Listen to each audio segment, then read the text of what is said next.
ಪ್ರಸನ್ನತೆಯನ್ನು ಬಯಸ್ತೇವೆ ಸ್ವಾಮಿ. ನಾವಿರುವಂತಹ ಸ್ಥಳಗಳಲ್ಲಿ ಕರ್ತನೇ ನಿನ್ನ ಪ್ರಸನ್ನತೆಯನ್ನು ನಮ್ಮಲ್ಲಿ ಇಳಿಸಿರುವುದಾಗಿ ನಾವು ಬೇಡಿಕೊಳ್ಳುತ್ತೇವಪ್ಪ. ದೇವರೇ ಸ್ತೋತ್ರ ಸ್ವಾಮಿ.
Suddenly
ಹೆಚ್ಚಾಗಿ ಪ್ರಸ್ತುತಿ ಸ್ವಾಮಿ ಅನುಭವಿಸಪ್ಪ.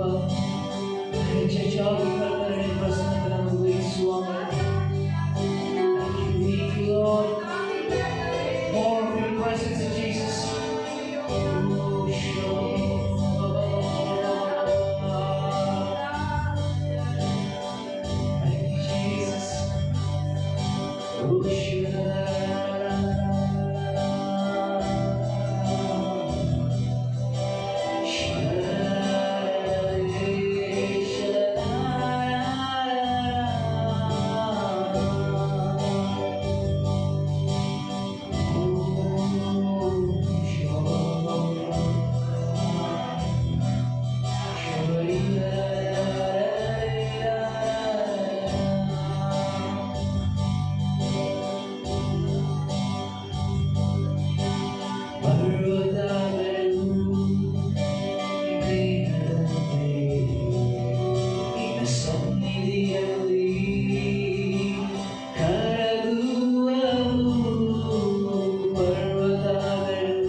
ನಾವಿರುವಂಥ ಸ್ಥಳಗಳಲ್ಲಿ ಈ ಸಮಯದಲ್ಲಿ ನಾವು ಕರ್ತನನ್ನು ಸ್ತುತಿ ಮಾಡಲಿಕ್ಕೆ ಹೋಗೋಣ.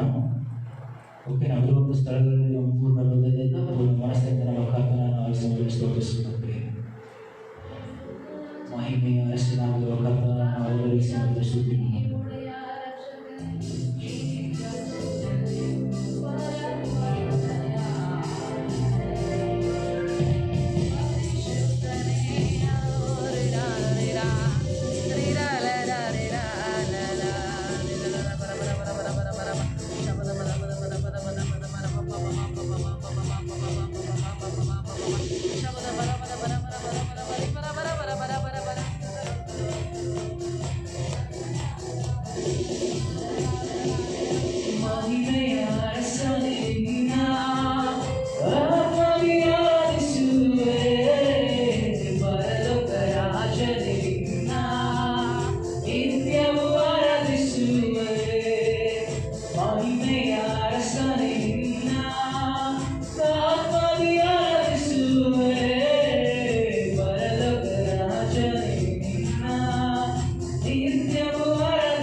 ನಿತ್ಯವೂ ಆರಾಧಿಸುವೆ ಮಹಿಮೆಯ ಅರಸನೇ ನಿನ್ನ ಆತ್ಮದಲ್ಲಿ ಆರಾಧಿಸುವೆ ಪರಲೋಕ ರಾಜನೇ ನಿನ್ನ ನಿತ್ಯವೂ ಆರಾಧಿಸುವೆ ಕೃಪೆಯಲ್ಲಿ ಐಶ್ವರ್ಯವೇ ನಿನ್ನನ್ನೇ ಆರಾಧಿಸುವೆ ಸರ್ವವನ್ನು ಆಳುವವನೇ ನಿನ್ನನ್ನೇ ಆರಾಧಿಸುವೆ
ನಿನ್ನನ್ನೇ ಆರಾಧಿಸುವೆ, ನನ್ಬಾಳ ಬಲವು ನೀನೇ. ನಿನ್ನನ್ನೇ ಆರಾಧಿಸುವೆ, ನನ್ಬಾಳ ಜಯವು ನೀನೇ. ನಿನ್ನನ್ನೇ ಆರಾಧಿಸುವೆ, ನನ್ಬಾಳ ಬಲವು ನೀನೇ. ನಿನ್ನನ್ನೇ ಆರಾಧಿಸುವೆ, ಮಹಿಮೆಯ ಅರಸನಿನ್ನ ಆತ್ಮದಿ ಆರಾಧಿಸುವೆ, ಪರಲೋಕ ರಾಜನಿನ್ನ ನಿತ್ಯವೂ ಆರಾಧಿಸುವೆ. ಮಹಿಮೆಯ ಅರಸನಿನ್ನ ಆತ್ಮದಿ ಆರಾಧಿಸುವೆ, ಪರಲೋಕ ರಾಜನಿನ್ನ ನಿತ್ಯವೂ ಆರಾಧಿಸುವೆ. ಮಹಿಮೆಯ ಅರಸನಿನ್ನ ಆತ್ಮದಿ ಆರಾಧಿಸುವೆ, ಪರಲೋಕ ರಾಜನಿನ್ನ ನಿತ್ಯವೂ ಆರಾಧಿಸುವೆ. ಮಹಿಮೆ ಮಹಿಮೆ ಮಹಿಮೆ ಯೇಸು ರಾಜನಿಗೆ ಮಹಿಮೆ. ಮಹಿಮೆ ಮಹಿಮೆ ಮಹಿಮೆ ಯೇಸು ರಾಜನಿಗೆ ಮಹಿಮೆ. ದೊಡ್ಡ ಕಾರ್ಯ ಮಾಡಿದ ಯೇಸುವಿಗೆ, ಮಹತ್ವ ಕಾರ್ಯ ಮಾಡಿದ ದೇವರಿಗೆ. ದೊಡ್ಡ ಕಾರ್ಯ ಮಾಡಿದ ಯೇಸುವಿಗೆ, ಮಹತ್ವ ಕಾರ್ಯ ಮಾಡಿದ ದೇವರಿಗೆ. ಬನ್ನಿ ಸ್ತುತಿಸೋಣ, ಹಾಡಿ ಕೊಂಡಾಡುವ ನಮ್ಮ ಯೇಸು ರಾಜನ. ಬನ್ನಿ ಸ್ತುತಿಸೋಣ, ಹಾಡಿ ಕೊಂಡಾಡುವ ನಮ್ಮ ಯೇಸು ರಾಜನ. ಮಹಿಮೆ ಮಹಿಮೆ ಮಹಿಮೆ ಯೇಸು ರಾಜನಿಗೆ ಮಹಿಮೆ. ಮಹಿಮೆ ಮಹಿಮೆ ಮಹಿಮೆ ಯೇಸು ರಾಜನಿಗೆ ಮಹಿಮೆ.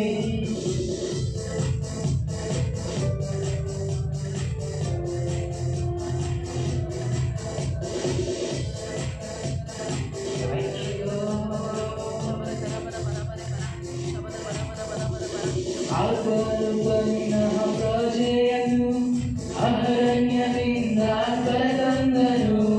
ಆತನು ತನ್ನ ಪ್ರಜೆಯನ್ನು ಅರಣ್ಯದಿಂದ ಕರೆತಂದನು. ತನ್ನ ಕೃಪೆಯ ಹಸ್ತದಲ್ಲಿ ದೊಡ್ಡ ಅರಸರನ್ನ ಹೊಡೆದನು. ತನ್ನ ಕೃಪೆಯ ಹಸ್ತದಲ್ಲಿ ದೊಡ್ಡ ಅರಸರನ್ನ ಹೊಡೆದನು. ಬನ್ನಿ ಸ್ತುತಿಸೋಣ, ಹಾಡಿ ಕೊಂಡಾಡುವ ನಮ್ಮ ಯೇಸು ರಾಜನ. ಬನ್ನಿ ಸ್ತುತಿಸೋಣ, ಹಾಡಿ ಕೊಂಡಾಡುವ ನಮ್ಮ ಯೇಸು ರಾಜನ. ಮಹಿಮೆ ಮಹಿಮೆ ಮಹಿಮೆ ಯೇಸು ರಾಜನಿಗೆ ಮಹಿಮೆ. ಮಹಿಮೆ ಮಹಿಮೆ ಮಹಿಮೆ ಯೇಸು ರಾಜನಿಗೆ ಮಹಿಮೆ. ಮಹಿಮೆ ಮಹಿಮೆ ಮಹಿಮೆ ಯೇಸು ರಾಜನಿಗೆ ಮಹಿಮೆ. ದೊಡ್ಡ ಕಾರ್ಯ ಮಾಡಿದ ಯೇಸುವಿಗೆ, ಮಹತ್ವ ಕಾರ್ಯ ಮಾಡಿದ ದೇವರಿಗೆ. ದೊಡ್ಡ ಕಾರ್ಯ ಮಾಡಿದ ಯೇಸುವಿಗೆ, ಮಹತ್ವ ಕಾರ್ಯ ಮಾಡಿದ ದೇವರಿಗೆ. ಬನ್ನಿ ಸ್ತುತಿಸೋಣ, ಹಾಡಿ ಕೊಂಡಾಡುವ ನಮ್ಮ ಯೇಸು ರಾಜನ. ಬನ್ನಿ ಸ್ತುತಿಸೋಣ, ಹಾಡಿ ಕೊಂಡಾಡುವ ನಮ್ಮ ಯೇಸು ರಾಜನ. ಮಹಿಮೆ ಮಹಿಮೆ ಮಹಿಮೆ ಯೇಸು ರಾಜನಿಗೆ ಮಹಿಮೆ. ಮಹಿಮೆ ಮಹಿಮೆ ಮಹಿಮೆ ಯೇಸು ರಾಜನಿಗೆ ಮಹಿಮೆ. ಮಹಿಮೆ ಮಹಿಮೆ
Thank you, Jesus.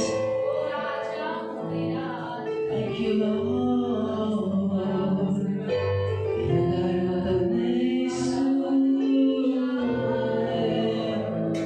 Thank you, Jesus. Oh, we worship you, Holy Lord.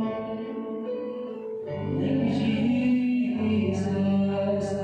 Blessed be your holy name, Father. Katayin na this moment. We worship you, Lord. Worship you, Katayin na ಪಾಪದ ಮರಣದಿಂದ ತಪ್ಪಿಸಿದಾತನಿಂದ ಆರಾಧಿಸುತ್ತೇವೆ. ನಮ್ಮ ಜೀವಿತವೆಲ್ಲವನ್ನು ಸಮುದ್ರದಲ್ಲಿ ದೇವರನ್ನಾಗಿದ್ದನ್ನು ಆರಾಧಿಸುತ್ತೇವೆ. ರಾಜನೇ, ಕಷ್ಟಗಳಲ್ಲಿ ದುಃಖಗಳಲ್ಲಿ ನಮ್ಮ ಜೊತೆಯಾಗಿರುವ ದೇವರನ್ನು ಆರಾಧಿಸುತ್ತೇವೆ. ಏಸಯ್ಯ, ನೀನಿಲ್ಲದೆ ನಾವೇನೂ ಇಲ್ಲ ಸ್ವಾಮಿ. ಇದನ್ನು ಆರಾಧಿಸುತ್ತೇವೆ ರಾಜನೇ. Thank you, Jesus.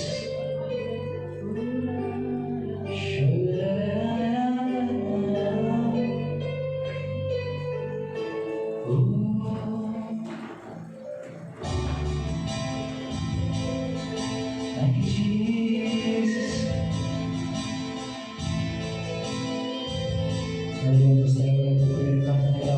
ಸ್ವಾಮಿ, ನಿನ್ನ ದೇವರು ಯಾರಿಲ್ಲಪ್ಪ, ನಿನ್ನ ಹಾಗೆ ನಮ್ಮನ್ನು ಪ್ರೀತಿಸುವವರು ಒಬ್ಬರು ಇಲ್ಲ ಅಂತ ಹೇಳುತ್ತಾರೆ. Thank you, Jesus. ನಿನ್ನಂತ ದೇವರು ಯಾರೂ ಇಲ್ಲ, ನಿನ್ನ ಹಾಗೆ ಪ್ರೀತಿಸುವವರು ಒಬ್ಬರು ಇಲ್ಲ. ನಿನ್ನಂತ ದೇವರು ಯಾರೂ ಇಲ್ಲ, ನಿನ್ನ ಹಾಗೆ ಪ್ರೀತಿಸುವವರು ಒಬ್ಬರು ಇಲ್ಲ. ಏಸಯ್ಯ, ಏಸಯ್ಯ, ನೀನಿಲ್ಲದೆ ನಾನಿಲ್ಲಯ್ಯ. ಏಸಯ್ಯ, ಏಸಯ್ಯ, ನೀನಿಲ್ಲದೆ ನಾನಿಲ್ಲಯ್ಯ. ನಿನ್ನಂತ ದೇವರು ಯಾರೂ ಇಲ್ಲ, ನಿನ್ನ ಹಾಗೆ ಪ್ರೀತಿಸುವವರು ಒಬ್ಬರು ಇಲ್ಲ. ನಿನ್ನಂತ ದೇವರು ಯಾರೂ ಇಲ್ಲ, ನಿನ್ನ ಹಾಗೆ ಪ್ರೀತಿಸುವವರು ಒಬ್ಬರು.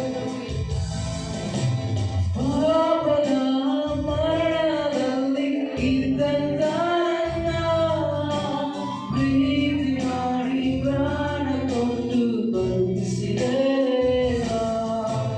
ಪಾಪದ ಮರಣದಲ್ಲಿ ಇದ್ದಂತ ನನ್ನ ಪ್ರೀತಿ ಮಾಡಿ ಪ್ರಾಣ ಕೊಟ್ಟು ಬರುತ್ತಿಸಿದೆ ದೇವಾ. ನಿನ್ನ ಕೃಪೆ ಶಾಶ್ವತ ಎಂದೆಂದೂ ದೇವಾ. ನಿನ್ನ ಕೃಪೆ ಶಾಶ್ವತ ಎಂದೆಂದೂ ದೇವಾ. ನಿನ್ನ ಪ್ರೀತಿಯಿಂದ ನಾನು ಜೀವಿಸುವೆ ದೇವಾ. ನಿನ್ನ ಪ್ರೀತಿಯಿಂದ ನಾನು ಜೀವಿಸುವೆ ದೇವಾ. ಏಸಯ್ಯ, ಏಸಯ್ಯ, ನೀನಿಲ್ಲದೆ ನಾನಿಲ್ಲಯ್ಯ. ಏಸಯ್ಯ, ಏಸಯ್ಯ, ನೀನಿಲ್ಲದೆ ನಾನಿಲ್ಲಯ್ಯ. ನಿನ್ನಂತ ದೇವರು ಯಾರೂ ಇಲ್ಲ, ನಿನ್ನ ಹಾಗೆ ಪ್ರೀತಿಸುವವರು ಒಬ್ಬರು ಇಲ್ಲ. Oh, thank you, Jesus. ಸ್ವಾಮಿ, ನಂತೆ ಯಾರಿಲ್ಲಪ್ಪ. ಆರಾಧಿಸ್ತೇವೆ ವರ್ಷ. ನನ್ನ ಜೀವಿತವೆಲ್ಲವನ್ನು ತಿಳಿದಿಲ್ಲ ಸ್ವಾಮಿ. ನನ್ನ ಕುರಿತು ನೀವಾಗಿ ಚಿಂತಿಸುವ ಪ್ರತಿಯೊಬ್ಬನಪ್ಪ ನನ್ನ ಆರಾಧಿಸ್ತೇನೆ.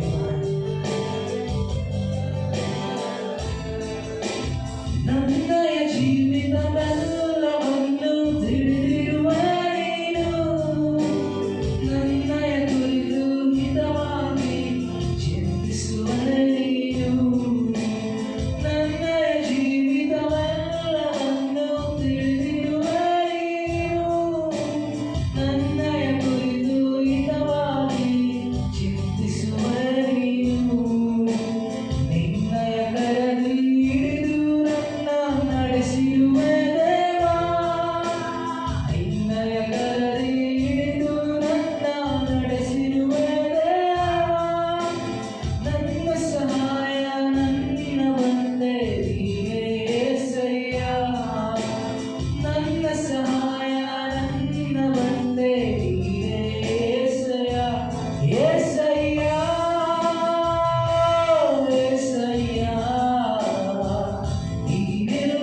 ಕಷ್ಟಗಳಲ್ಲಿಪ್ಪ ದುಃಖಗಳಲ್ಲಿ ನಮ್ಮ ಜೊತೆಯಾಗಿರುವ ನೀನಾಗಿದೆ. ರೋಗದಲ್ಲಿ ಸಂಕಟಗಳಲ್ಲಿ ಸ್ವಾಮಿ ಬಲವನ್ನು ಕೊಡುವ ದೇವರೇ ನಾವಿದ್ದಲ್ಲಪ್ಪ. ನೀವೇ ನನ್ನ ಆಶ್ರಯ ಸ್ವಾಮಿ, ನೀವೇ ನನ್ನ ಆಶೀರ್ವಾದ.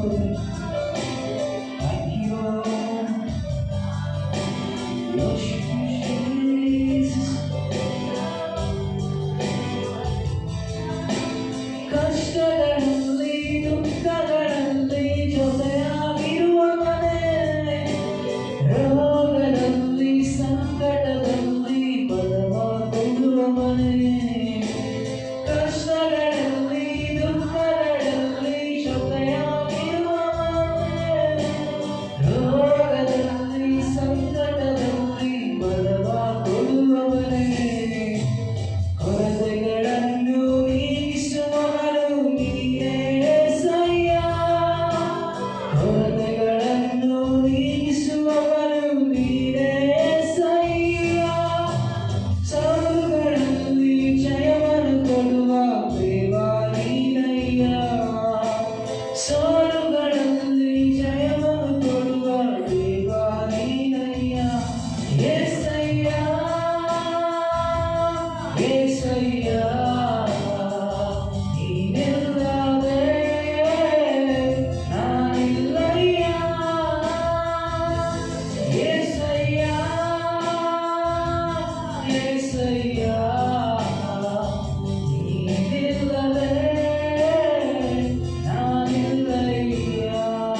యేసయ్య నీనిల్లదే నానిల్లయ్య యేసయ్య యేసయ్య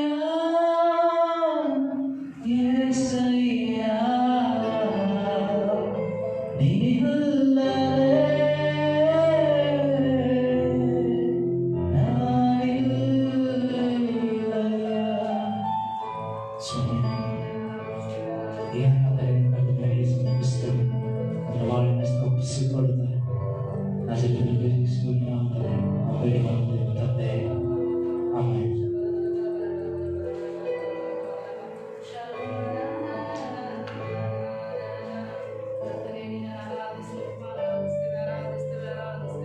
ಆರಾಧನೆಗೆ ಯೋಗ್ಯನೇ ಆರಾಧನೆಗೆ ಯೋಗ್ಯನೇ ಆರಾಧನೆ ಹೊಂದತಕ್ಕವನೇ. Hallelujah hallelujah hallelujah. ಶಬರಿ ಬರ ಬರಿ ಬದ ಬರ ಬರ ಬರೆ ಬರೆ ಬರ ಬರ ಬರ ಬರ ಬರ ಬರ ಬ ಕರರೋರ ಮನ ಮನ ಶಂದರಾರಿ ರಾರಿ ರಾರಿ ರಾರಿ ರಾ ಶಲೋಮ್ ನರಾರೇ ರವ. ತಂದೆ ನಿನ್ನನ್ನು ಆರಾಧಿಸ್ತೇವೆ ಆರಾಧಿಸ್ತೇವಪ್ಪ ಆರಾಧಿಸ್ತೇವೆ. ಆರಾಧನೆಗೆ ಯೋಗ್ಯನಾದವನೇ ನಿನ್ನನ್ನು ಆರಾಧಿಸ್ತೇವೆ ತಂದೆ. ಯೇಸುವೆ ನಿನ್ನನ್ನು ಆರಾಧಿಸ್ತೇವೆ. ರಕ್ಷಕನೇ ನಾವು ನಿನ್ನನ್ನು ಆರಾಧಿಸ್ತೇವಪ್ಪ. ಒಡೆಯನೇ ನಿನ್ನನ್ನು ಆರಾಧಿಸ್ತೇವೆ ಈ ಸಮಯದಲ್ಲಿ ದೇವರೇ ಸ್ವಾಮಿ. ಅಪ್ಪ ಪೂರ್ಣ ಮನಸ್ಸಿನಿಂದಲೂ ಕರ್ತನೇ ಸ್ವಾಮಿ, ಪೂರ್ಣ ಪ್ರಾಣದಿಂದ ದೇವರೇ, ಪೂರ್ಣ ಹೃದಯದಿಂದ ಸ್ವಾಮಿ ನಿನಗೆ ಮಾತ್ರ ಆರಾಧನೆಯನ್ನು ಸಲ್ಲಿಸುವವರಾಗಿ ನಾವು ನಿನ್ನನ್ನೇ ದೃಷ್ಟಿಸಿ ನೋಡುತ್ತೇವೆ. ನೀನು ಒಳ್ಳೆಯವನಪ್ಪ, ನೀನು ಒಳ್ಳೆಯದನ್ನೇ ಮಾಡುವವನು, ನೀನು ಮಾತ್ರ ಒಳ್ಳೆಯವನಾಗಿದ್ದು ಇಲ್ಲಿಯವರೆಗೂ ನಮ್ಮ ನಡೆಸ್ಕೊಂಡು ಬಂದಿದ್ದೆ. ಆದ್ದರಿಂದ ಸ್ವಾಮಿ ನಿನಗೆ ಘನತೆ ಮಾನ ಮಹಿಮೆ ನಾವು ಸಲ್ಲಿಸ್ತೇವೆ. ಈ ಆರಾಧನೆ ಸಂಪೂರ್ಣವಾಗಿ ನಿನ್ನ ಪಾದಕ್ಕೆ ನಾವು ಸಮರ್ಪಿಸ್ತೇವೆ ಕರ್ತನೆ. ವಾಕ್ಯ ಭಾಗದ ಮೂಲಕವಾಗಿ ನೀನು ನಿನ್ನ ಮಕ್ಕಳಾದ ನಮ್ಮೆಲ್ಲರೊಟ್ಟಿಗೆ ಮಾತನಾಡು ಸ್ವಾಮಿ. ದೇವರೇ ಈ ದಿನಕ್ಕಾಗಿ ಕರ್ತನೆ ನೀನು ನೇಮಿಸಿರುವಂತಹ ಕರ್ತನೆ ವಿಷಯಗಳನ್ನು ವಾಕ್ಯಗಳನ್ನು ನಮಗೆ ಪ್ರಕಟಪಡಿಸು ತಂದೆ. ನಿಮಗೆ ಸ್ತೋತ್ರ. ರಕ್ಷಕನೇ ನಿಮಗೆ ಸ್ತೋತ್ರ. ನಾವೆಲ್ಲಿದ್ದೇವೋ ಅಲ್ಲಿಯೇ ಕರ್ತನನ್ನು ಕೇಳಿಕೊಳ್ಳೋಣ ಸ್ವಾಮಿ. ನಮ್ಮೊಂದಿಗೆ ನೀನು ಮಾತನಾಡು. ನಿನ್ನ ಜೀವಕರವಾದ ವಾಕ್ಯಗಳ ಮೂಲಕವಾಗಿ ನಮ್ಮೊಂದಿಗೆ ನೀನು ಮಾತನಾಡು ಎಂಬುದಾಗಿ ನಾವು ದೇವರನ್ನು ಕೇಳಿಕೊಳ್ಳೋಣ ತಂದೆ. ನಮ್ಮೊಂದಿಗೆ ಮಾತನಾಡು ಸ್ವಾಮಿ, ನಮ್ಮೊಂದಿಗೆ ಮಾತನಾಡು ಕರ್ತನೇ. ನಮ್ಮೊಂದಿಗೆ ನೀನು ಮಾತನಾಡು ಸ್ವಾಮಿ. ನಮ್ಮೆಲ್ಲ ನಿನ್ನ ವಾಕ್ಯದ ಮೂಲಕವಾಗಿ ಬಲಪಡಿಸು ಸ್ವಾಮಿ. ಇವತ್ತು ನಮ್ಮೊಬ್ಬೊಬ್ಬರನ್ನ ಸ್ವಾಮಿ ಸಂಪೂರ್ಣವಾಗಿ ಹತೋಟಿಗೆ ತೆಗೆದು ಯೇಸುವಿನ ನಾಮದಲ್ಲಿ ಆಮೆನ್. Hallelujah hallelujah. ಯೇಸು ಕ್ರಿಸ್ತನ ಮಧುರವಾದ ನಾಮದಲ್ಲಿ ಈ ದೇವರ ವಾಕ್ಯವನ್ನು ಕೇಳುವಂಥ ಎಲ್ಲ ಪ್ರಿಯ ಸಹೋದರ ಸಹೋದರಿಯರಿಗೂ ಮತ್ತು ನಮ್ಮ ಸಭೆ ಎಲ್ಲ ದೇವ ಮಕ್ಕಳಿಗೂ ಯೇಸು ಕ್ರಿಸ್ತನ ಹೆಸರಿನಲ್ಲಿ ನಾನು ನಿಮಗೆ ವಂದನೆಗಳನ್ನ ತಿಳಿಸ್ತೇನೆ. ಈ ದಿನಕ್ಕೆ ದೇವರು ನೇಮಿಸಿರುವಂಥ ವಾಕ್ಯಗಳನ್ನು ನಾವು ನೋಡಿಕೊಳ್ಳಿಕ್ಕೆ ಹೋಗ್ತೇವೆ. ಹಾಲೆಲೂಯ. ಪ್ರತಿಯೊಬ್ಬೊಬ್ಬರು ನಿಮ್ಮ ಸತ್ಯವೇದವನ್ನು ಕೈಗೆ ತೆಗೆದುಕೊಳ್ಳ್ರಿ. ಯಾವಾಗ ವಾಕ್ಯಗಳನ್ನು ಹೇಳ್ತೇವೆ ಆ ವಾಕ್ಯಗಳನ್ನೆಲ್ಲ ದಯಮಾಡಿ ಎಲ್ಲರೂ ತೆಗೆದು ನೀವು ನೋಡಬೇಕೆಂಬುದಾಗಿ ನಾನು ನಿಮ್ಮನ್ನು ಪ್ರೀತಿಯಿಂದ ಕೇಳಿಕೊಳ್ತೇನೆ. ಹಾಲೆಲೂಯ. ಯೆಹೋಶುವನ ಪುಸ್ತಕ 3ನೇ ಅಧ್ಯಾಯಕ್ಕೆ ನಮ್ಮ ಸತ್ಯವೇದವನ್ನು ನಾವು ತೆಗೆಯೋಣ. ಯೆಹೋಶುವನ ಪುಸ್ತಕ 3ನೇ ಅಧ್ಯಾಯ. Thank you Jesus, thank you Lord. Hallelujah hallelujah. ಯಾರೆಲ್ಲ ದೇವರ ವಾಕ್ಯವನ್ನು ಕೇಳ್ತಾ ಇದ್ದೀರೋ, ಲೈವಲ್ಲಿದ್ದೀರಿ, ಅವರೆಲ್ಲರೂ ಸಹಿತ ನೀವು ಸತ್ಯವೇದವನ್ನು ಯೆಹೋಶುವನ ಪುಸ್ತಕ 3ನೇ ಅಧ್ಯಾಯಕ್ಕೆ ನಿಮ್ಮ ಸತ್ಯವೇದವನ್ನು ತೆಗಿಬೇಕೆಂಬುದಾಗಿ ನಾನು ಕೇಳಿಕೊಳ್ತೇನೆ. ನೋಡ್ರಿ, ಸತ್ಯವೇದದಲ್ಲಿ ಯೆಹೋಶುವನ ಪುಸ್ತಕ 3ನೇ ಅಧ್ಯಾಯ ಅಲ್ಲಿ 10ನೇ ವಚನದಿಂದ ನಾವು ನೋಡಿಕೊಳ್ಳೋಣ. 10ನೇ ವಚನದಿಂದ, ಚೈತನ್ಯ ಸ್ವರೂಪನಾದ ದೇವರು ನಿಮ್ಮ ಮಧ್ಯದಲ್ಲಿ ಇರ್ತಾನೆಂಬುದು ಆತನು ಕಾನಾನ್ಯರು, ಹಿತ್ತಿಯರು, ಹಿವಿಯರು, ಪೆರಿಜಿಯರು, ಗಿರ್ಗಾಷಿಯರು, ಅಮೋರಿಯರು, ಯಬೂಸಿಯರು ಇವರನ್ನೆಲ್ಲ ನಿಮ್ಮ ಮುಂದೆ ತಪ್ಪದೆ ಹೊರಡಿಸುವನೆಂಬುದು ನಿಮಗೆ ಗೊತ್ತಾಗುವುದು. ಹೇಗೆಂದರೆ ಸರ್ವಲೋಕದ ಒಡೆಯನ ಒಡಂಬಡಿಕೆಯ ಮಂಜೂಷವು ನಿಮ್ಮ ಮುಂದಾಗಿ ಹೋಗಿ ಯೋರ್ದೋನಿನಲ್ಲಿ ಇಳಿಯುವುದು. ನೀವಾದರೂ ಇಸ್ರಾಯೇಲ್ ಕುಲಗಳಿಂದ ಕುಲಕ್ಕೆ ಒಬ್ಬನಂತೆ 12 ಮಂದಿಯನ್ನು ಆರಿಸಿಕೊಳ್ಳಿರಿ. ಸರ್ವಲೋಕದ ಒಡೆಯನಾದ ಯೆಹೋವನ ಒಡಂಬಡಿಕೆಯ ಮಂಜೂಷವನ್ನು ಬರುವ ಯಾಜಕರು ತಮ್ಮ ಕಾಲುಗಳನ್ನು ಯೋರ್ದಾನ್ ಹೊಳೆಯ ನೀರಿನಲ್ಲಿ ಇಡುತ್ತಲೇ ಮೇಲಿನಿಂದ ಬರುವ ನೀರು ಮುಂದೆ ಹೋಗದೆ ಅಲ್ಲೇ ರಾಶಿಯಾಗಿ ನಿಂತುಕೊಳ್ಳುವುದು ಎಂದು ತಿಳಿಸಿದನು. ಹಲ್ಲೆಲೂಯಾ. ಇನ್ನೊಂದ್ಸಾರಿ ದಯಮಾಡಿ ಎಲ್ಲರೂ ನೋಡ್ಕೊಳ್ರಿ.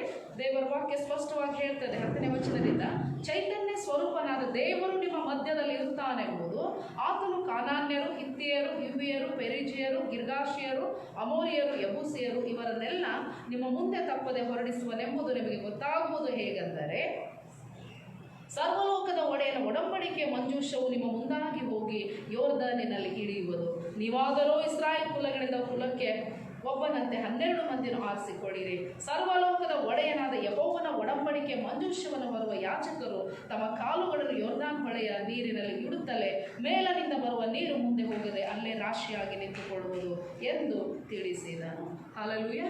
ಈ ದೇವರ ವಾಕ್ಯವನ್ನು ಕೇಳುವಂಥ ಜನರೇ, ದೇವರ ವಾಕ್ಯ ಹೇಳ್ತದೆ, ಯೆಹೋಶುವನು ಇಸ್ರಾಯೇಲರನ್ನ ಮೋಶೆ ತೀರಿಕೊಂಡ ಮೇಲೆ, ಮೋಶೆ ನಂತರ ಇಸ್ರಾಯೇಲರಿಗೆ ನಾಯಕನಾಗಿರುವಂಥ ಯೆಹೋಶುವನು ಏನ್ ಮಾಡ್ತಾ ಇದ್ದಾನಂದ್ರೆ, ದೇವರು ಹೇಳಿರುವಂತ ಕಾನಾನ್ ದೇಶಕ್ಕೆ ಇಸ್ರಾಯೇಲ್ ಕರೆದುಕೊಂಡು ಹೋಗುವಾಗ ಅವ್ರು ಯೋರ್ದಾನ್ ಕೆಂಪು ಸಮುದ್ರ ದಾಟಾಯ್ತು. ಈಗ ಎಲ್ಲಾ ಕಡೆಗಳಲ್ಲಿ ಅವರು ದಾಟ್ಕೊಂಡು ಬರ್ತಾ ಇದ್ದಾರೆ. ಈಗ ಯೋರ್ದಾನ್ ಹೊಳೆ ಅವ್ರು ದಾಟಬೇಕಾಗಿದೆ. ಯೋರ್ದಾನ್ ಹೊಳೆ ದಾಟುವಂತ ಸಮಯದಲ್ಲಿ ಅದು ದಡಮೀರಿ, ಸುಗ್ಗಿ ಕಾಲದಲ್ಲಿ ದಡಮೀರಿ ಹರಿಯುತ್ತಿರುವಂತ ನೀರು ಯೋರ್ದಾನ್ ಹೊಳೆಯಲ್ಲಿತ್ತು. ಆ ಯೋರ್ದಾನ್ ಹೊಳೆಯನ್ನು ದಾಟಕ್ಕೆ ಆಗ್ತಾ ಇರಲಿಲ್ಲ.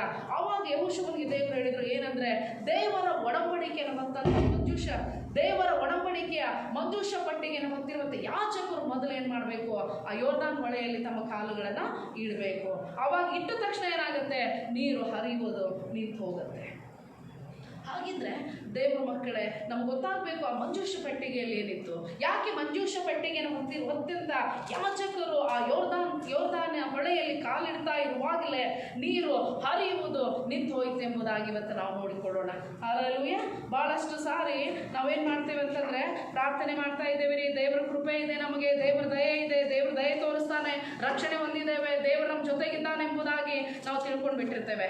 ಆದ್ರೆ ಇಲ್ಲಿ ಮಂಜೂಷ ಪೆಟ್ಟಿಗೆಯಲ್ಲಿ ಏನಿತ್ತು ಅದು ಬಹಳ ಪ್ರಾಮುಖ್ಯವಾದದ್ದು. ದೇವ್ರ ವಾಕ್ಯ ಹೇಳ್ತಾ ಇರುತ್ತೆ ಸ್ಪಷ್ಟವಾಗಿ. ಇಲ್ಲಿ ಬಂದು ಯೆಹೋಶುವನು ಹೇಳ್ತಾ ಇದ್ದಾನೆ, ದೇವರ ಮಂಜೂಷ ಪೆಟ್ಟಿಗೆಯನ್ನು ಹೊತ್ತಿರುವಂತ ಯಾಜಕರು ಯೋರ್ದಾನಿನಲ್ಲಿ ಕಾಲಿಡುತ್ತಲೆ. ನೋಡ್ರಿ ಏನು ಚಂದ ಹೇಳ್ತಾನೆ 11ನೇ ವಚನದಲ್ಲಿ. ನಮಗೆ ಗೊತ್ತಾಗ್ಬೇಕು ಏನಂತಂದ್ರೆ, ಸರ್ವಲೋಕದ ಒಡೆಯನ ಒಡಂಬಡಿಕೆಯ ಮಂಜೂಷವು ನಿಮ್ಮ ಮುಂದಾಗಿ ಹೋಗಿ ಯೋರ್ದಾನಿನಲ್ಲಿ ಇಳಿಯುವುದು. ನೋಡ್ರಿ ಇನ್ನೊಂದ್ಸರಿ ಹೇಳ್ತೇನೆ ಏನಂತ, ಸರ್ವಲೋಕದ ಒಡೆಯನ ಒಡಂಬಡಿಕೆಯ ಮಂಜೂಷವು ನಿಮ್ಮ ಮುಂದಾಗಿ ಹೋಗಿ ಯೋರ್ದಾನಿನಲ್ಲಿ ಇಳಿಯುವುದು. ಹಾಗಿದ್ರೆ ಆ ಮಂಜೂಷ ಪೆಟ್ಟಿಗೆಯಲ್ಲಿ ಏನಿತ್ತು ಹಾಗಿದ್ರೆ ನೋಡ್ಕೊಳ್ಳೋಣ. ವಿಮೋಚನಾ ಕಾಂಡ 10ನೇ ಅಧ್ಯಾಯ 25ನೇ ಅಧ್ಯಾಯ 10ರಿಂದ 16. ವಿಮೋಚನಾ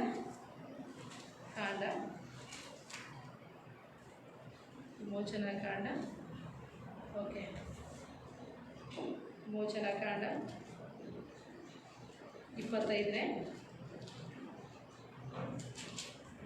ಅಧ್ಯಾಯ 10ರಿಂದ 16 ನಾವು ನೋಡಿಕೊಳ್ಳೋಣ. ಮೋಶೆಗೆ ದೇವರು ದೇವದರ್ಶನದ ಗುಡಾರವನ್ನು ಕಟ್ಟುವುದರ ಬಗ್ಗೆ ವಿಮೋಚನಾ ಕಾಂಡದಲ್ಲಿ ಹೇಳ್ತಾ ಇದ್ದಾರೆ. ಆ ಸಮಯದಲ್ಲಿ ಮಂಜೂಷ ಪೆಟ್ಟಿಗೆ ಬಗ್ಗೆ ಹೇಳ್ತಾ ಇದ್ದಾರೆ. ನೋಡ್ರಿ ಏನಂತಂದ್ರೆ 10ರಿಂದ 16ನೇ ವಚನ ದಯಮಾಡಿ ನೀವೆಲ್ಲರೂ ಓದ್ರಿ. ನೀನು ಜಾಲಿ ಮರದಿಂದ ಒಂದು ಮಂಜೂಷವನ್ನು ಮಾಡಿಸಬೇಕು. ಅದು 2.5 ಮೊಳ ಉದ್ದವು, 1.5 ಮೊಳ ಅಗಲವು, 1.5 ಮೊಳ ಎತ್ತರವೂ ಆಗಿರಬೇಕು. ಚೊಕ್ಕ ಬಂಗಾರದ ತಗಡುಗಳನ್ನು ಅದರ ಹೊರಗಡೆಯೂ ಒಳಗಡೆಯೂ ಹೊದಿಸಬೇಕು. ಅದರ ಮೇಲೆ ಸುತ್ತಲೂ ಚಿನ್ನದ ಗೋಟು ಕಟ್ಟಿಸಬೇಕು. 4 ಬಂಗಾರದ ಬಳೆಗಳನ್ನು ಎರಕ ಹೊಯಿಸಿ ಅದರ 4 ಮೂಲೆಗಳಲ್ಲಿ ಅಂದರೆ ಒಂದೊಂದು ಕಡೆಯಲ್ಲಿ 2 ಬಳೆಗಳನ್ನು ಇಡಬೇಕು. ಆ ಮಂಜೂಷವನ್ನು ಹೊರುವುದಕ್ಕಾಗಿ ನೀವು ಜಾಲಿ ಮರದ ಕೋಲುಗಳನ್ನು ಮಾಡಿಸಿ ಅವುಗಳಿಗೆ ಚಿನ್ನದ ತಗಡುಗಳನ್ನು ಹೊದಿಸಿ ಮಂಜೂಷದ 2 ಕಡೆಗಳಲ್ಲಿರುವ ಬಳೆಗಳಲ್ಲಿ ಸೇರಿಸಬೇಕು. ಆ ಕೋಲುಗಳನ್ನು ಮಂಜೂಷದ ಬಳೆಗಳಿಂದ ತೆಗೆಯದೆ ಅವುಗಳಲ್ಲೇ ಇಟ್ಟಿರಬೇಕು. ಆ ಮಂಜೂಷದಲ್ಲಿ ನೋಡ್ರಿ 16ನೇ ವಚನ ಹೇಳುತ್ತೆ ಬಹಳ ಸ್ಪಷ್ಟವಾಗಿ, ಆ ಮಂಜೂಷದಲ್ಲಿ ನಾನು ನಿನಗೆ ಕೊಡುವ ಆಜ್ಞಾ ಶಾಸನವನ್ನು ಇಡಬೇಕು. 16ನೇ ವಚನ ಹೀಗೆ ಹೇಳ್ತದೆ ಪ್ರಿಯರೇ, ಆ ಮಂಜೂಷದಲ್ಲಿ ನಾನು ನಿನಗೆ ಕೊಡುವ ಆಜ್ಞಾ ಶಾಸನವನ್ನ ಇಡಬೇಕು. ಹಾಗಿದ್ರೆ ಮಂಜೂಷ ಪೆಟ್ಟಿಗೆಯಲ್ಲಿ ಏನಿತ್ತು ಪ್ರಿಯರೇ? ನಾವಿಲ್ಲಿ ನೋಡಿಕೊಳ್ತೇವೆ, ದೇವರು ಮೋಶೆಗೆ ಕೊಟ್ಟಿರುವಂತ ದಶಾಜ್ಞೆಗಳನ್ನ, ದೇವರು ಕೊಟ್ಟಿರುವಂತ ಆಜ್ಞೆಗಳು ಮಂಜೂಷ ಪೆಟ್ಟಿಗೆಯಲ್ಲಿತ್ತು. ಅದಕ್ಕೆ ದೇವರ ವಾಕ್ಯ ಹೇಳುತ್ತೆ ಏನಂತಂದ್ರೆ, ನೋಡ್ರಿ ಅದೇ ವಿಮೋಚನಾ ಕಾಂಡದಲ್ಲಿ ಒಂದು ಮಂಜೂಷ ಪೆಟ್ಟಿಗೆ ಮಾಡಿದ್ದಾರೆ. ಆ ಮಂಜೂಷ ಪೆಟ್ಟಿಗೆಯ ಒಳಗಡೆ ಏನಿದೆ ಅಂದ್ರೆ ದೇವರ ಆಜ್ಞಾಶಾಸನ ಇದೆ. ಆ ಆಜ್ಞಾಶಾಸನವನ್ನ ಹೊತ್ತಂತ ಅಥವಾ ಆಜ್ಞಾಶಾಸನವನ್ನು ಒಳಗೊಂಡಿರುವಂತ ಮಂಜೂಷ ಪೆಟ್ಟಿಗೆನ ಯೆಹೋಶುವನ ಪುಸ್ತಕ 3ನೇ ಅಧ್ಯಾಯ ನಾವು ನೋಡ್ಕೊಳ್ತೇವಲ್ಲೇ 10-11ನೇ ವಚನ ಸ್ಪಷ್ಟವಾಗಿ ಹೇಳುತ್ತೆ, ಯಾವಾಗ ಮಂಜೂಷ ಪೆಟ್ಟಿಗೆಯನ್ನು ಹೊತ್ತಿರುವಂತ ಯಾಜಕರು ಯೋರ್ದಾನಿನಲ್ಲಿ ಕಾಲಿಡ್ತಾರೆ, ಯಾವಾಗ ಮಂಜೂಷ ಪೆಟ್ಟಿಗೆಯನ್ನು ಹೊತ್ತಿರುವಂತ ಯಾಜಕರು ಯೋರ್ದಾನಿನಲ್ಲಿ ಕಾಲಿಡ್ತಾರೋ ದಡ ಮೀರಿ ಹರಿಯುವಂತ ಯೋರ್ದಾನ್ ಹೊಳೆ ಅದು ನಿಂತು ಬಿಡುತ್ತೆ. ಹಲ್ಲೆಲೂಯಾ. ದಡ ಮೀರಿ ಹರಿಯುವಂತ. ಹಾಗಿದ್ರೆ ಪ್ರಿಯರೇ, ಯಾಜಕರು ಹೊತ್ತಿರುವಂತ ಮಂಜೂಷ ಪೆಟ್ಟಿಗೆಯಲ್ಲಿ ಬಹಳ ಪ್ರಾಮುಖ್ಯವಾದದ್ದು ಏನಿತ್ತಂದ್ರೆ ದೇವರ ಆಜ್ಞಾಶಾಸನವಿತ್ತು. ಹಾಲೆಲೂಯ. ಇವತ್ತು ಬಹಳ ಸಾರಿ ನಾವೇನ್ ಮಾಡ್ತೀವಿ ಅಂದ್ರೆ ದೇವರ ಆಜ್ಞೆಗಳಿಗೆ ನಾವು ಗಮನ ಕೊಡುವುದಿಲ್ಲ, ದೇವರ ಆಜ್ಞೆಗಳನ್ನ ನಾವು ಅನುಸರಿಸಿ ನಡೆದುಕೊಳ್ಳುವುದಿಲ್ಲ, ದೇವರ ಆಜ್ಞೆಗಳನ್ನ ನಾವು ಗೌರವಿಸುವುದಿಲ್ಲ. ಬರೀ ನಾವು ಪ್ರಾರ್ಥನೆ ಮಾಡ್ತೇವೆ, ಸಭೆಗೆ ಹೋಗ್ತೇವೆ, ದಶಮಾಂಶ ಕೊಡ್ತೇವೆ, ಕಾಣಿಕೆ ಕೊಡ್ತೇವೆ, ದೇವರ ಜೊತೆಗೆ ಮಾತಾಡ್ತಾನ, ದೇವರು ಆ ರೀತಿಯಾಗಿ ಹೇಳಿದಾನೆ, ಈ ರೀತಿಯಾಗಿ ಹೇಳಿದಾನೆ, ಎಲ್ಲ ಸರಿ. ಆದ್ರೆ ನಾವು ಎಷ್ಟು ದೇವರ ವಾಕ್ಯಕ್ಕೆ ಅಥವಾ ದೇವರ ಆಜ್ಞೆಗಳಿಗೆ ನಾವು ಪ್ರಾಮುಖ್ಯತೆ ಕೊಡ್ತೇವೆ, ಅದು ಬಹಳ ಪ್ರಾಮುಖ್ಯವಾದದ್ದು. ಈ ದಿನಕ್ಕಾಗಿ ದೇವರು ನನಗೆ ಹೇಳಿರುವಂತ ಸಂಗತಿ ಏನಂದ್ರೆ, ನೋಡಿ ಪ್ರಿಯರೇ, ಅಲ್ಲಿ ನಾವು ನೋಡ್ಕೊಳ್ತೇವೆ ಏನಂತಂದ್ರೆ ಯೌಷವನ ಪುಸ್ತಕದಲ್ಲಿ ಸ್ಪಷ್ಟವಾಗಿ ದೇವರು ಹೇಳ್ತಾ ಇದ್ದಾರೆ ಏನಂತ. ಅಲ್ಲಿ ನಾವು ನೋಡ್ಕೊಳ್ತೇವೆ 11ನೇ ವಚನ ನಾವು ನೋಡಿಕೊಳ್ಳೋಣ. ಸರ್ವಲೋಕದ ಒಡೆಯನ ಒಡಂಬಡಿಕೆ ಮಂಜೂಷವು ನಿಮ್ಮ ಮುಂದಾಗಿ ಹೋಗಿ ಯೋರ್ದಾನಿನಲ್ಲಿ ಇಳಿಯುವುದು. ಯಾವಾಗ ದೇವರ ಆಜ್ಞಾಶಾಸನ ಅಥವಾ ದೇವರ ವಾಕ್ಯ, ದೇವರ ನಿಯಮಗಳನ್ನು ಒಳಗೊಂಡಿರುವಂತ, ದೇವರು ಹೇಳಿರುವಂತ, ದೇವರು ಇಸ್ರಾಯೇಲಿಗೆ ಕೊಟ್ಟಿರುವಂತ ಆ ಎಲ್ಲ ಆಜ್ಞಾಶಾಸನ ಅಥವಾ ಆಜ್ಞೆಗಳು ಹೊತ್ತಂತ ಒಡಂಬಡಿಕೆ ಮಂಜೂಷವನ್ನ ಯಾಜಕರು ತಗೊಂಡು ಹೋಗಿ ಯೋರ್ದಾನಿನಲ್ಲಿ ಕಾಲಿಟ್ಟ ತಕ್ಷಣನೇ ಯೋರ್ದಾನ್ ಹೊಳೆಯಲ್ಲಿ ಏನಾಗ್ಬಿಡ್ತು, ಯೋರ್ದಾನ್ ಅವ್ರು ಹೋಗಿ ಹೊಳೆಯ ನೀರಲ್ಲಿ ಇಳುತ್ತಲೇ ಮೇಲಿನಿಂದ ಬರುವ ನೀರು ಮುಂದೆ ಹೋಗದೆ, 13ನೇ ವಚನದ ಕೆಳಭಾಗದಲ್ಲಿ ಮೇಲಿನಿಂದ ಬರುವ ನೀರು ಮುಂದೆ ಹೋಗದೆ ಅಲ್ಲೇ ರಾಶಿಯಾಗಿ ನಿಂತುಕೊಳ್ಳುವುದು ಎಂದು ತಿಳಿಸಿದನು. ನೋಡಿ, ಹಂಗಿದ್ರೆ ಏನಾಯ್ತು? 14ನೇ ವಚನ, ಜನರು ಯೋರ್ದಾನ್ ಹೊಳೆಯನ್ನು ದಾಟುವುದಕ್ಕೋಸ್ಕರ ತಮ್ಮ ಡೇರೆಗಳನ್ನು ಕಿತ್ತುಕೊಂಡು ಹೊರಟರು. ಒಡಂಬಡಿಕೆ ಮಂಜೂಷವನ್ನು ಹೊತ್ತ ಯಾಜಕರು ಅವರ ಮುಂದೆ ಇದ್ದರು. ಮಂಜೂಷವನ್ನು ಹೊತ್ತ ಯಾಜಕರು ಯೋರ್ದಾನಿಗೆ ಬಂದು ನೀರಿನಲ್ಲಿ ತಮ್ಮ ಕಾಲುಗಳನ್ನು ಅದ್ದುತ್ತಲೇ ಸುಗ್ಗಿ ಕಾಲದಲ್ಲೆಲ್ಲ ದಡಬೀರಿ ಹರಿಯುವ ಯೋರ್ದಾನ್ ಹೊಳೆಯ ನೀರು ನಿಂತು ಹೋಯಿತು. ಮೇಲಿನಿಂದ ಬರುವ ನೀರು ಬಹುದೂರದಲ್ಲಿದ್ದ ಚಾರಾತಾನಿನ ಹತ್ತಿರವಿರುವ ಅದಾಮೂರ್ನ ತನಕ ರಾಶಿಯಾಗಿ ನಿಂತುಕೊಂಡಿತು. ಕೆಳಗನ ನೀರು ಅರಬಾ ತಗ್ಗಿನಲ್ಲಿರುವ ಲವಣ ಸಮುದ್ರಕ್ಕೆ ಹರಿದು ಹೋಯಿತು. ಜನರು ಎರಿಕೋವಿನ ಎದುರಿನಲ್ಲಿ ಹೊಳೆ ದಾಟಿದರು. ಅಷ್ಟೇ ಅಲ್ಲ, 17ನೇ ವಚನ ಬಹಳ ಪ್ರಾಮುಖ್ಯವಾದದ್ದು. ಪ್ರಿಯರೇ ನೋಡಿ, ಯೆಹೋವನ ಒಡಂಬಡಿಕೆ ಮಂಜೂಷವನ್ನು ಹೊತ್ತ ಯಾಜಕರು ಯೋರ್ದಾನಿನ ಮಧ್ಯದಲ್ಲಿ ಒಣನೆಲದ ಮೇಲೆ ನಿಂತಿದ್ದರು. ಹಾಲೆಲೂಯಾ. ಅಷ್ಟರಲ್ಲಿ ಇಸ್ರಾಯೇಲರೆಲ್ಲರೂ ಒಣನೆಲದ ಮೇಲೆ ನಡೆದು ಹೋದರು. ಹಾಗಿದ್ರೆ ಪ್ರಿಯರೇ, ದೇವರ ವಾಕ್ಯಕ್ಕೆ ಬಹಳ ಪ್ರಾಮುಖ್ಯತೆ ಇದೆ. ದೇವರ ಆಜ್ಞೆಗಳನ್ನು ಗೌರವಿಸುವಂಥದ್ದು ದೇವರಿಗೆ ಅತಿ ಶ್ರೇಷ್ಠವಾಗಿದೆ. ದೇವರು ಹಳೆ ಒಡಂಬಡಿಕೆಯಲ್ಲಿ ಮಂಜೂಷ ಪೆಟ್ಟಿಗೆಯನ್ನ ಇಟ್ಟಿದ್ರು. ಹಳೆ ಒಡಂಬಡಿಕೆಯಲ್ಲಿ ಮಂಜೂಷ ಪೆಟ್ಟಿಗೆಯನ್ನ ಇಟ್ಟಿದ್ರು. ಹಾಗೆ ಹೊಸ ಒಡಂಬಡಿಕೆಯಲ್ಲಿ ಮಂಜೂಷ ಪೆಟ್ಟಿಗೆ ಯಾರು? ನಮಗೆಲ್ಲ ಬರ್ಬೋದು. ಅವಾಗೆಲ್ಲ ದೇವರ ಯಾಜಕರಿದ್ರು, ಹಳೆ ಒಡಂಬಡಿಕೆಯಲ್ಲಿ ಮಂಜೂಷ ಪೆಟ್ಟಿಗೆ ಇತ್ತು, ಮಂಜೂಷ ಪೆಟ್ಟಿಗೆಯಲ್ಲಿ ದೇವರ ಆಜ್ಞೆಗಳಿತ್ತು. ಹೌದು. ಹಾಗಿದ್ರೆ ಹೊಸ ಒಡಂಬಡಿಕೆಯಲ್ಲಿ ದೇವರ ಆಜ್ಞೆಗಳು ಎಲ್ಲಿದ್ದಾವೆ ನೋಡ್ರಿ, ನಾವು ನೋಡಿಕೊಳ್ಳೋಣ. ಯೆರೆಮೀಯನ ಪುಸ್ತಕ, 2ನೇ ಕೋರಿಂಥ, ಯೆರೆಮೀಯನ ಪುಸ್ತಕ ಬೇಡ, 2ನೇ ಕೋರಿಂಥ 3ನೇ ಅಧ್ಯಾಯ 3ನೇ ವಚನ ನೋಡೋಣ. 2ನೇ ಕೋರಿಂಥ 3ನೇ ಅಧ್ಯಾಯ 3ನೇ ವಚನಕ್ಕೆ ನಮ್ಮ ಸತ್ಯವೇದವನ್ನ ತೆಗೆಯೋಣ. ಹಾಲೆಲೂಯಾ. ದಯಮಾಡಿ ಎಲ್ಲರೂ ದೇವರ ವಾಕ್ಯಗಳನ್ನು ನೀವು ಗಮನಿಸಬೇಕು. 2ನೇ ಅಧ್ಯಾಯ, ಕೋರಿಂಥದವರಿಗೆ ಬರೆದ 2ನೇ ಪತ್ರಿಕೆ 3ನೇ ಅಧ್ಯಾಯ 3ನೇ ವಚನ ನೋಡ್ರಿ. ಏನ್ ಹೇಳ್ತಾನಂತಂದ್ರೆ, ಕ್ರಿಸ್ತನು ನಮ್ಮ ಕೈಯಿಂದ ಬರೆಸಿಕೊಟ್ಟ ಪತ್ರವಾಗಿದ್ದೀರಿ ಎಂಬುದು ಪ್ರತ್ಯಕ್ಷವಾಗಿ ಇದೆ. ಅದು ಮಸೀನಿಂದ ಬರೆದದ್ದಲ್ಲ, ಜೀವವುಳ್ಳ ದೇವರ ಆತ್ಮನಿಂದಲೇ ಬರೆದದ್ದು, ಕಲ್ಲಿನ ಮೇಲೆ ಅಲ್ಲ, ಮನುಷ್ಯರ ಹೃದಯಗಳೆಂಬ ಹಲಗೆಯ ಮೇಲೆ ಬರೆದಿರುವಂಥದ್ದು. Hallelujah, hallelujah. ದೇವರ ವಾಕ್ಯ ಹೇಳುತ್ತೆ ಏನಂತಂದ್ರೆ, ದೇವರ ವಾಕ್ಯ ಎಲ್ಲಿದೆ ಅಂದ್ರೆ ಮನುಷ್ಯರ ಹೃದಯವೆಂಬ ಹಲಗೆಗಳ ಮೇಲೆ ಬರೆದಿರುವಂಥದ್ದು. ಹಾಗಿದ್ರೆ ಹೊಸ ಒಡಂಬಡಿಕೆಯ ಮಂಜೂಷ ಪೆಟ್ಟಿಗೆ ಯಾರು? ಪ್ರಿಯರೇ, ಇವತ್ತು ಕ್ರಿಸ್ತನಲ್ಲಿ ರಕ್ಷಣೆ ಹೊಂದಿರುವಂತ, ಕ್ರಿಸ್ತನ ಹೆಸರನ್ನು ಹೇಳಿಕೊಂಡು ಆತನ ಆರಾಧಿಸುವಂತ, ದೇವರನ್ನ ಗೌರವಿಸಿ ಆತನ ಹಿಂಬಾಲಿಸ್ತಾ ಇದ್ದೇನಂತ ಹೇಳಿಕೊಳ್ಳುತ್ತಿರುವಂತ ನಾವು ದೇವರ ಮಂಜೂಷ ಪೆಟ್ಟಿಗೆ ಆಗಿದೆ. ಇನ್ನೊಂದು ವಚನ ನಾವು ನೋಡಿಕೊಳ್ಳೋಣ್ರಿ. ಯೆರೆಮೀಯನ ಪುಸ್ತಕ 31ನೇ ಅಧ್ಯಾಯ 33ನೇ ವಚನ. ಯೆರೆಮೀಯನ ಪುಸ್ತಕ 31ನೇ ಅಧ್ಯಾಯ 33ನೇ ವಚನ ನಾವು ನೋಡಿಕೊಳ್ಳೋಣ. Hallelujah. Thank you Jesus. Hallelujah. 33ನೇ ವಚನ ನೋಡ್ರಿ ಏನ್ ಹೇಳ್ತಾರಂತೆ. ಯೆಹೋವನು ಇಂತೆನ್ನುತ್ತಾನೆ, ಆ ದಿನಗಳು ಬಂದ ಮೇಲೆ ನಾನು ಇಸ್ರಾಯೇಲ್ ವಂಶದವರೊಂದಿಗೆ ಮಾಡಿಕೊಳ್ಳುವ ಒಡಂಬಡಿಕೆಯು ಹೀಗಿರುವುದು, ನನ್ನ ಧರ್ಮೋಪದೇಶವನ್ನು ಅವರ ಅಂತರಂಗದಲ್ಲಿ ಇಡುವೆನು, ಅವರ ಹೃದಯದೊಳಗೆ ಅದನ್ನು ಬರೆಯುವೆನು, ನಾನು ಅವರಿಗೆ ದೇವರಾಗಿರುವೆನು, ಅವರು ನನಗೆ ಪ್ರಜೆಯಾಗಿರುವರು. ಇನ್ನೊಂದ್ಸಾರಿ ದಯಮಾಡಿ ನಾನು ಓದ್ತೇನೆ ನೋಡ್ರಿ. ಯೆಹೋವನು ಇಂತೆನ್ನುತ್ತಾನೆ, 33ನೇ ಯೆರೆಮೀಯನ ಪುಸ್ತಕ 31ನೇ ಅಧ್ಯಾಯ 33ನೇ ವಚನ. ಯೆಹೋವನು ಇಂತೆನ್ನುತ್ತಾನೆ, ಆ ದಿನಗಳು ಬಂದ ಮೇಲೆ ನಾನು ಇಸ್ರಾಯೇಲ್ ವಂಶದವರೊಂದಿಗೆ ಮಾಡಿಕೊಳ್ಳುವ ಒಡಂಬಡಿಕೆ ಒಡಂಬಡಿಕೆಯು ಹೀಗಿರುವುದು, ನನ್ನ ಧರ್ಮೋಪದೇಶವನ್ನು ಅವರ ಅಂತರಂಗದಲ್ಲಿ ಇಡುವೆನು, ಅವರ ಹೃದಯದೊಳಗೆ ಅದನ್ನು ಬರೆಯುವೆನು. ನಾನು ಅವರಿಗೆ ದೇವರಾಗಿರುವೆನು, ಅವರು ನನಗೆ ಪ್ರಜೆಯಾಗಿರುವರು. ಪ್ರಿಯರೇ, ದೇವರ ವಾಕ್ಯವನ್ನು ನಾವು ಓದ್ತಾ ಇದ್ದೇವೆ, ದೇವರ ಸತ್ಯವೇದವನ್ನು ಕೈಯಲ್ಲಿ ಹಿಡಿತಾ ಇದ್ದೇವೆ, ದೇವರ ವಾಕ್ಯ ನನಗೆ ಗೊತ್ತಿದೆ ಎಂಬುದಾಗಿ ನಾವು ಹೇಳ್ಕೊಡ್ತಾ ಇದ್ದೇವೆ. ಆದ್ರೆ ಇವತ್ತು ಪ್ರಶ್ನೆ ಮಾಡಬೇಕಾದದ್ದು ಏನಂತಂದ್ರೆ, ಅಥವಾ ನಾನು ತಿಳ್ಕೊಳ್ಬೇಕಾಗಿರುವಂತದ್ದು ಏನಂದ್ರೆ, ದೇವರ ಆಜ್ಞೆಗಳಲ್ಲಿ ಅಥವಾ ದೇವರ ವಾಕ್ಯಗಳಲ್ಲಿ ನಾನು ಎಷ್ಟಾಗಿ ನೆಲೆಗೊಂಡಿದ್ದೇನೆ, ಎಷ್ಟಾಗಿ ದೇವರ ಆಜ್ಞೆಗಳನ್ನು ನಾನು ಗೌರವಿಸ್ತೇನೆ, ಎಷ್ಟಾಗಿ ದೇವರ ಆಜ್ಞೆಗಳಿಗೆ ನಾನು ಒಳಪಡುತ್ತೇನೆ, ದೇವರ ಆಜ್ಞೆಗಳನ್ನು ಕೈಕೊಂಡು ನಡೆಯುತ್ತಾ ದೇವರನ್ನು ಮೆಚ್ಚಿಸುವವನಾಗಿದ್ದೇನೆ ಎಂಬುದಾಗಿ. ಬಹಳ ಸಾರಿ ನಾವು ವಾಕ್ಯ ಹೇಳ್ತೇವೆ, ವಾಕ್ಯಗಳನ್ನು ಕೇಳ್ತಾ ಇದ್ದೇವೆ, ಆದ್ರೆ ವಾಕ್ಯಗಳನ್ನ ಅಥವಾ ದೇವರ ಆಜ್ಞೆಗಳನ್ನ ನಾವು ಕೈಕೊಂಡು ನಡೆಯುವುದಿಲ್ಲ. ಆದ್ರೆ ಹಳೆ ಒಡಂಬಡಿಕೆಯಲ್ಲಿ ನೋಡ್ರಿ, ಏನಾಗಿದೆ, ಅವ್ರು ಯೋರ್ದಾನ್ ಹೊಳೆಯನ್ನು ದಾಟಬೇಕು, ಯೋರ್ದಾನ್ ಹೊಳೆಯನ್ನು ದಾಟಬೇಕು, ದಡ ಮೀರಿ ಸುಗ್ಗಿ ಕಾಲದಲ್ಲೆಲ್ಲ ದಡ ಮೀರಿ ಹರಿಯುವಂತೆ ಹರಿತಾ ಇದೆ, ಯೋರ್ದಾನ್ ಹೊಳೆಯನ್ನು ದಾಟ್ಲಿಕ್ಕೆ ಆಗ್ತಾ ಇಲ್ಲ.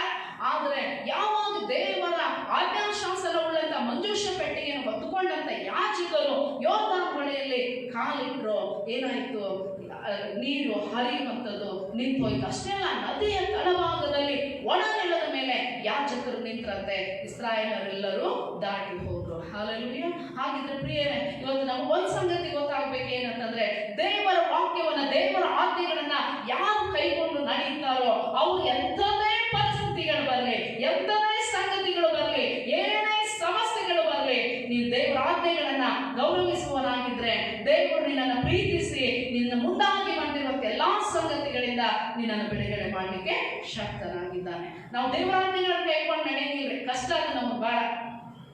ಅಗಲವಾದ ಮಾರ್ಗದಲ್ಲಿ ಬಹಳ ಜನ ಹೋಗ್ತಾರೆ, ಇಕ್ಕಟ್ಟಾದ ಮಾರ್ಗದಲ್ಲಿ ಹೋಗೋರು ಸ್ವಲ್ಪ ಜನ. ಹಲ್ಲೆಲೂಯಾ. ಆಗ ಅಗಲವಾದ ಮಾರ್ಗ ನಮ್ಮನ್ನ ಎಲ್ಲಿ ಕರ್ಕೊಂಡು ಹೋಗ್ತಿದ್ರಿ, ಕಟ್ಟ ಕೆಳಗೆ ಅದು ಮರಣಕ್ಕೆ ನಮ್ಮನ್ನ ತೆಗೆದುಕೊಂಡು ಹೋಗ್ತದೆ. ಅದರಲ್ಲಿ ಹೋಗ್ಲಿಕ್ಕೆ ಯಾರು ಇಷ್ಟಪಡುವುದಿಲ್ಲ. ಹಂಗೆ ದೇವರ ಆಜ್ಞೆಗಳನ್ನ ಕೈಕೊಂಡು ನಡೆಯುವಂಥದ್ದು ನಾವು ಕಷ್ಟ ತಿಳ್ಕೊಂಡಿದ್ದೇವೆ. ಆದ್ರೆ ದೇವರಾತ್ಮನ ಮೂಲಕವಾಗಿ ನಾವು ನಡೆಯುವುದಾಗಿದ್ರೆ ಪ್ರಿಯರೇ, ದೇವರ ವಾಕ್ಯ ಹೇಳ್ತದೆ ಏನಂತಂದ್ರೆ, ಆ ದಿನಗಳು ಅಂದ್ರೆ ಇದೇ ದಿನಗಳು, ಈ ದಿನಗಳಲ್ಲಿ ದೇವರು ಏನ್ ಮಾಡಿದ್ದಾರೆ ಅಂತಂದ್ರೆ ನೋಡ್ರಿ, ಅಲ್ಲಿ ಹೇಳ್ತಾರೆ ಏನಂದ್ರೆ ಯೆರೆಮೀಯ 33 31-33 ಆ ದಿನಗಳು ಬಂದ ಮೇಲೆ ಇಸ್ರಾಯೇಲ್ ವಂಶದವರೊಂದಿಗೆ ಮಾಡಿಕೊಳ್ಳುವ ಒಡಂಬಡಿಕೆಯು ಹೀಗಿರುವುದು, ನನ್ನ ಧರ್ಮೋಪದೇಶವನ್ನು ಅವರ ಅಂತರಂಗದಲ್ಲಿ ಇಡುವೆನು, ಅವರ ಹೃದಯದೊಳಗೆ ಅದನ್ನು ಬರೆಯುವೆನು. ಹಲ್ಲೆಲೂಯಾ. ನಾವು ತಿಳ್ಕೋಬೇಕು, ವಾಕ್ಯ ಬರೀ ಕೈಯಲ್ಲಿ ಇಟ್ಕೊಳ್ಳೋದಲ್ಲ, ವಾಕ್ಯ ಅಥವಾ ದೇವರ ಆಜ್ಞೆ ನನ್ನ ಹೃದಯದಲ್ಲಿ ಎಷ್ಟಾಗಿದೆ. ಹಲ್ಲೆಲೂಯಾ. ಅದೇ ಸ್ವಾಮಿ ಹೇಳಿದ್ರು, ಯಾವುದು ನಿನ್ನ ಹೃದಯದಲ್ಲಿದೆಯೋ ಅದೇ ನಿನ್ನ ಬಾಯಲ್ಲಿ ಬರ್ತದೆ, ಯಾವುದು ನಿನ್ನ ಹೃದಯದಲ್ಲಿದೆಯೋ ಅದೇ ನಿನ್ನ ಬಾಯಲ್ಲಿ ಬರ್ತದೆ. ನಿನ್ನ ಹೃದಯದಲ್ಲಿ ದೇವರ ಆಜ್ಞೆಗಳು ಇರುವುದಾಗಿದ್ರೆ ಪ್ರಿಯರೇ, ನಿನ್ನ ಬಾಯಿಂದ ದೇವರ ಆಜ್ಞೆಗಳನ್ನು ಹೇಳ್ತಿ, ಆಜ್ಞೆಗಳನ್ನು ಕೈಕೊಂಡು ನಡೆಯುತ್ತೆ. ಹಲ್ಲೆಲೂಯಾ.